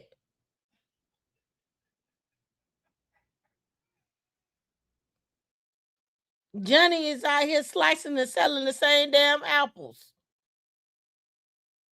Yeah, I gladly give you an apple today. Like, y'all are killing me. But it gets deeper. And the deeper is you're having children. And so you're not even in tune, which I have questions of her mother and father. Were y'all not in tune with what she was doing and what was going on? Did you not read her homework?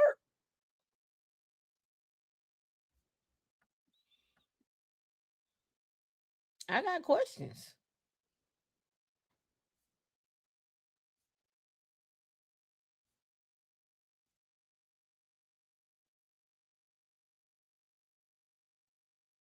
Just got questions. Like, are you not reading the homework? Are you not engaged with the child? What's happening?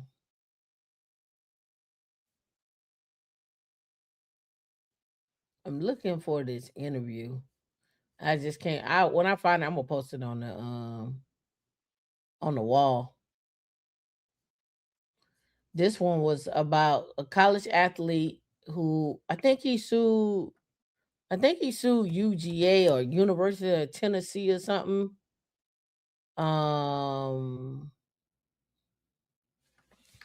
Cause he couldn't read. He said they just pressed him along, and he's like, since they pressed him along, he said it made him non-functioning in society. And they said he can't get a job, he can't do anything because he don't know how to read. He does not know how to read. And it wasn't just him, it was like several other NFL college players were saying they can't read. So they can't read and they can't do math.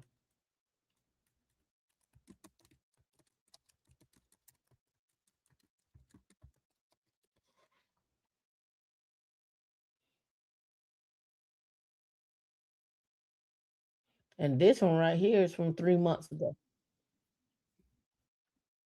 Hold on, let me grab it.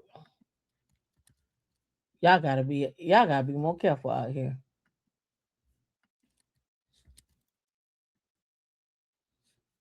A new study from UC San Diego finds rising numbers of college freshmen are unable to do middle school level math.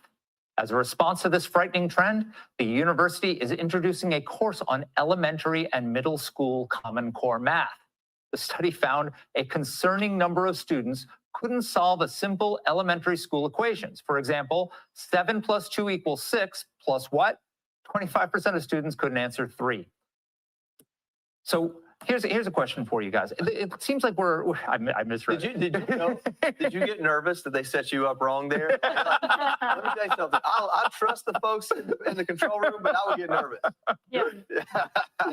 So here's the question for you, Joey. So it looks like we're still living with the consequences of the COVID lockdowns, right? Because all of this is cumulative. If you don't get the hell out of here. Hell no. No. You're not going to use COVID as the why they can't read. Yeah, let's look at little buddy here. And this is important because I see this often in tech where people can't read. They can't comprehend. And I be sitting up there and I be beating my head up like, what am I saying? What am I doing wrong? What is this? They can't read. They don't understand what you're talking about. And here's the kicker. When you can't read, you won't read.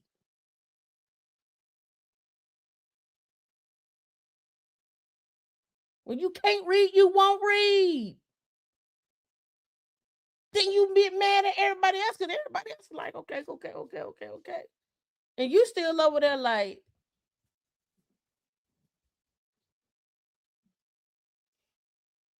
can you send this to me in an email? You know why? Because you want to do dictation on it. Citation. It's a citation. That's what's happening. Citation. You want to do dictation on it because you can't read. At universities all around the country, professors are reporting a problem. Students can't read books. This is true even at elite colleges and universities. In one required class at Columbia, students are often expected to read about a book a week. But in the past couple of years, students have started telling their professors that they can't do it. One student told her professor that she had never been required to read an entire book. This is part of a larger trend. People aren't reading anymore. This is true for men and women, people who went to college and people who didn't.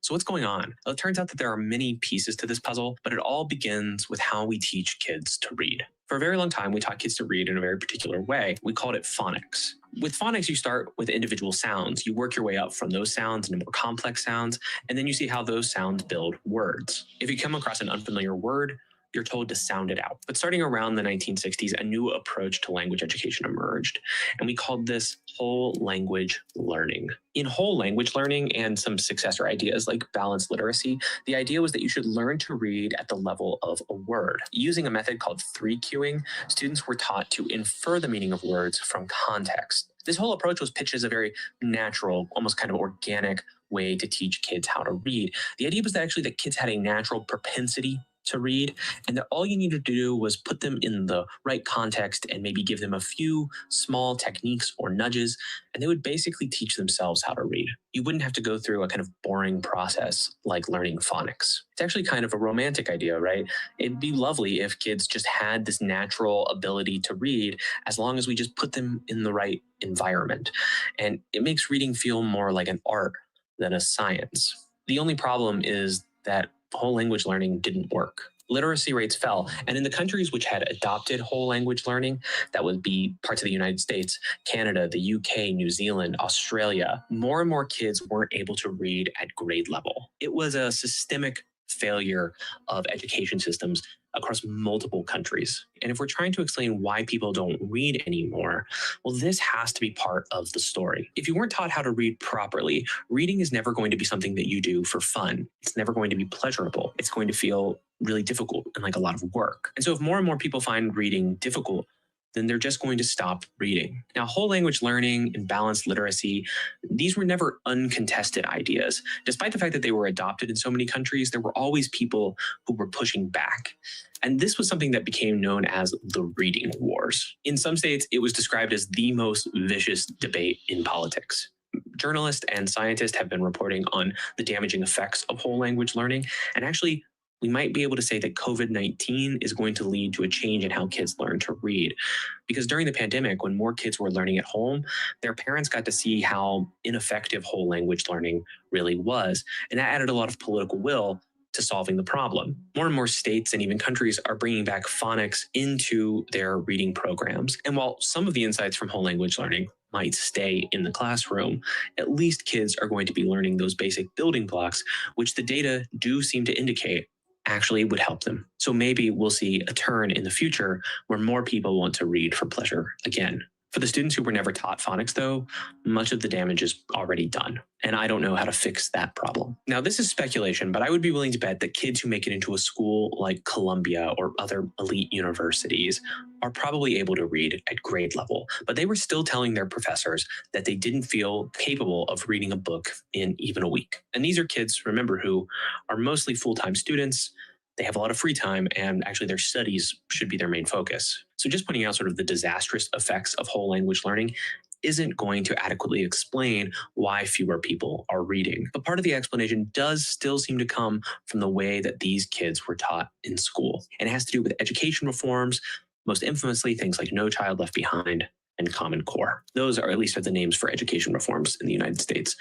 Other countries have different systems. I'm not talking about those here. The push to reform education in the United States emphasized two things: informational text and standardized testing. When students were being taught how to engage with the text, they were learning how to I think the standardized test was the worst thing they did, because all they did is teach to the test. Now people don't have any type of creativity, because all they think about is, I got to get past this test. Because because the test is really for the schools. Let's be clear. It's really for them to get money for the schools and to keep them open. Like what is it? They closing most of the schools because of the not literacy rate, because of the birth rates.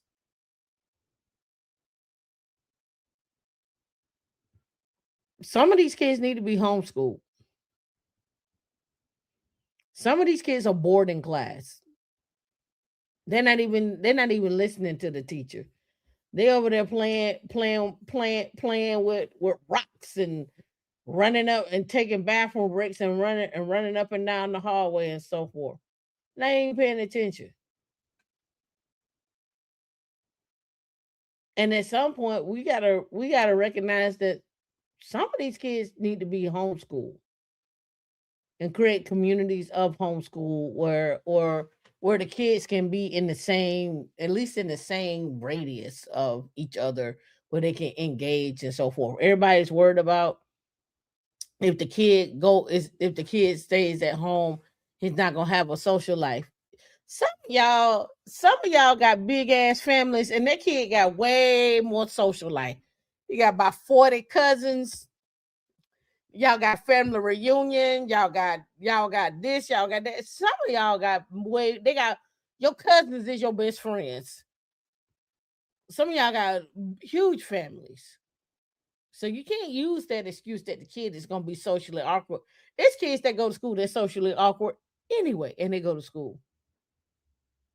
I know a ton of kids that went to school was socially awkward. You were like, oh, you don't talk much. They don't talk to nobody. You be like, you talk to him? Oh, yeah, I talk to him all the time. He talked to me. I'm like, interesting. I know this one guy right at school right now. I'm like, man, I ain't never seen him talk to nobody. I'm like, did anybody talk to him?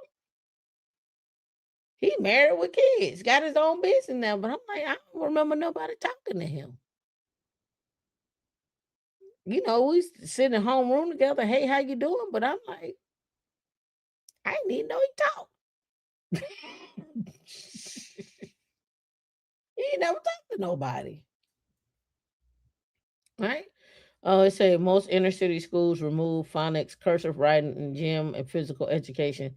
The playgrounds were turned into parking lots so the teachers could park there.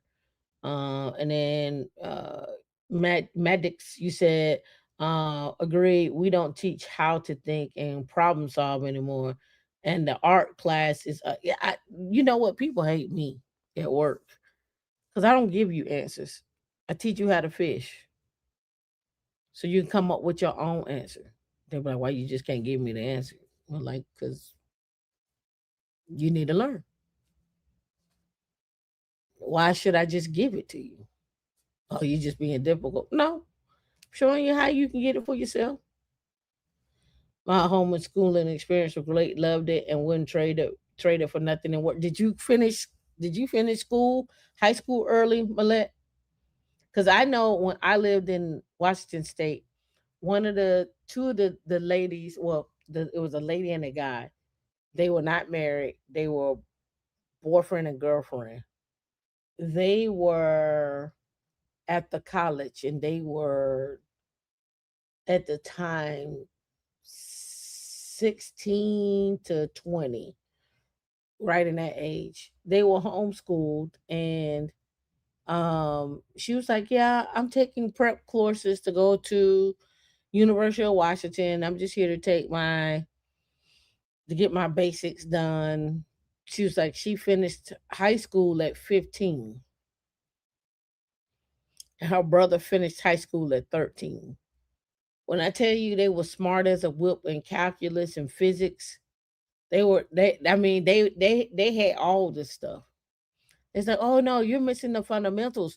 You need to go study this. Let's set up some study sessions for this, get you caught up to speed so you can understand this. I'm like, oh, okay.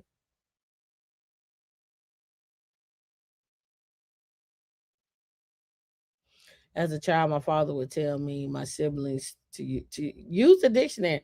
Yo, let me tell you, my homegirl, she stayed with me, and her son would be writing stuff, writing his report. I was like, find a different word. I said, what a dictionary at? And he would pull it out. I was like, find a synonym to that word right there. I was like, and read that out to me, what it says. He will read. He said, why I can't just use that word? I said, because you didn't use that word 5 times in here. We need a new word. So I was teaching them how to look up stuff, how to use synonyms. And then he was 10.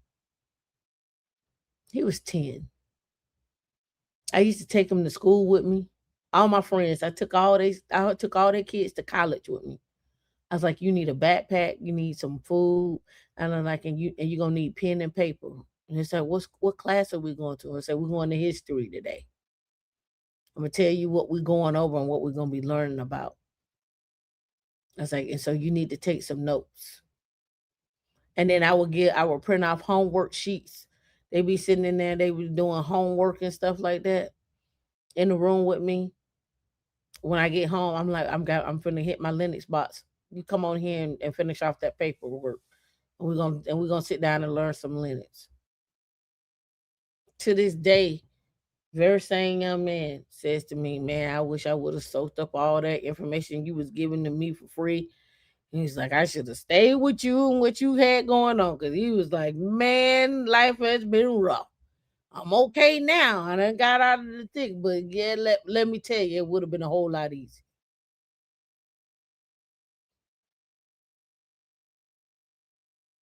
You're homeschooling your 8-year-old and your 6-year-old, much better outcome than they were in school a year ago. Yep. If I had children, I would definitely homeschool. I think the public school system does more indoctrination than education. Possibly. I think some schools do indoctrination. I think some schools challenge kids in terms of like the AP courses and so forth and like that, in that arena. But when I was growing up, we competed with each other for the best grades and so forth. So, hey man, what you get on that exam? Oh, I got an 84. Oh, I got a 90. What you miss? Oh, see, this is what you need to do. We always challenge you. What you doing? Where you at? What's going on? Why you get such a low grade? Why you get a 60 on there? Hey, we have a study session this week. You should come. To be boys and girls. We getting together, we studying. When I got to college, that wasn't a thing. When I got to college, it was good luck in Atlanta finding some kids in school in your class that want to study together. Psh, good luck. We were too busy partying. It was Freaknik. HBCU weekend. Deion Sanders and the Falcons in town. Dominique Wilkins got a club. Atlanta Live. Well, we too busy. I want somebody to love me for me. We were too busy dancing. I had to go to Walters and get my new outfit. I had to get my new shoes. What are you talking about? Homeschool children typically outperform children in the school. I agree. Listen, I have to go because people have been calling me. I just want to tell y'all, on your first date, do a math test. Start off slow with Johnny, and then do some multiplication and division. You know, see if people understand the basics, man. Cause y'all be out here dating somebody that all that they ain't never read a book a day in their life.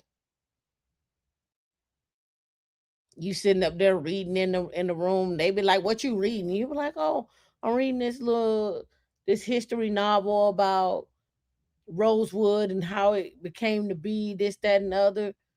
After I get finished, you should read it next." Oh no, I don't do books, babe. I don't do no books now. But I don't do no books now. Now I'll do like an audio, but I don't do no books. When you be like, well, let's take turns. I read first 1 through 5 pages, and then you read 5 through 10, and I'll just look at you, babe, because I just love you so much, babe. But I just love you so much, babe. Babe, babe, babe, babe, babe, babe. Then you get in there with babe, baby, like,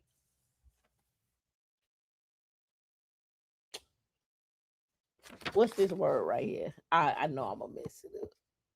Hold on. You know you cute, right?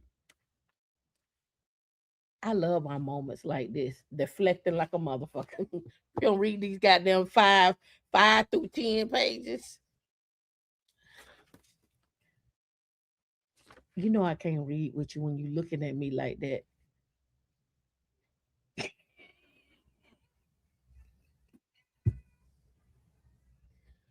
Why you gotta look like that? You know it do something to me. And you smell good. You look good. I saw you when you came in the house. If you don't read these 5 to 10 pages, but babe, listen. Thank you for the compliments. It's good. But babe, we gotta go through all of this. 5 to 10 pages. We could be doing so much more. I saw you when you got dressed this morning.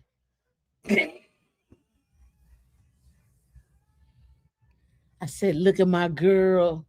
That's my girl. That's my babe. Meanwhile, he still ain't read them 5 to 10.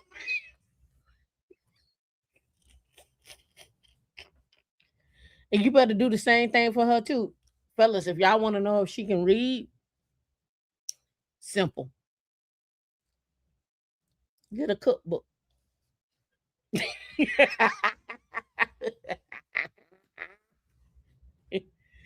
If she don't know the difference between a half and a quota, if she don't know the difference between 3/4, you're going to know instantly. I'm just trying to help y'all out. Get her a cookbook. Be like, babe, I want us to cook together. You get a cookbook. You like, I picked out a recipe from the cookbook. I want you to get the ingredients. Now, here's the kicker. If she go to the page of the cookbook that you picked out, right? And she can't read the ingredients, you gonna know. Because it's a hardback cookbook. You be like, babe, I took a picture of it and sent it to you. Be like, okay, cool. Send me the picture. If she don't know the difference between these measurements and what to get and all that stuff, and when she get in there, she be like, you tell her, look, pick up some kale, and she bring back some romaine lettuce.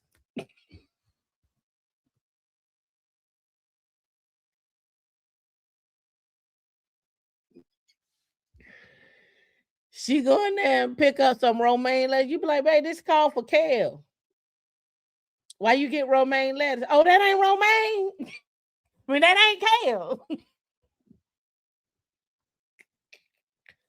I'm just trying to help y'all out. Right? Just know. If Bay can't read the ingredients and the measurements that go into the recipe, Bay may be illiterate. I'm just gonna keep it buck with you. That don't mean she ain't still your Bay. You just gotta know that Bay requires a little tinge of special attention. That's all I'm gonna say. She just requires a little tinge of attention. That's all. She's still your Bay though. I see you down here talking about read the makeup label. See, the problem with reading the makeup label is she go into the store and she know she can ask the person what it is, and they gonna get it for her. But when you give her the recipe, she gotta read it for herself. Right? Now, is she smart with it? Is she witty with it? Babe may be like, let me get on Instacart and just take a picture and tell them get everything on this list and bring it to me. Or she'll go in the store and say, hey, I'm new and I need somebody like a personal experience shopper to help me point out what things that, and see, women know how to do it. If she real cute, she gonna go in there and she gonna find the guy and he gonna follow around. I'm cooking tonight. He gonna be like, what's on your list, girl? Right here, let me show it to you because I want you to see. And after that, put your number in there. Now she don't want his number. She just gotta do what she gotta do. You can't fault Bae for the hustle. Don't fault Bae for the hustle. She hustled the guy for his reading. Bae is crafty. Bae is crafty. I ordered meal prep, babe. We don't need no recipe. till it don't taste right. Cause Bae don't know. Bae can't read. She don't know that she got to put it in there for 30 minutes. Bae can't read that. If meal prep came cold, you gonna tell Bae to put it in the air fryer or in the microwave? Come on. Bae can't read that. All right, y'all. Y'all have fun with y'all teaspoons and tablespoons, your quarters and your halves, your illiterate and literate. Have fun today. Make sure people know about women in Linux. We read over here. All right, y'all. Y'all be safe.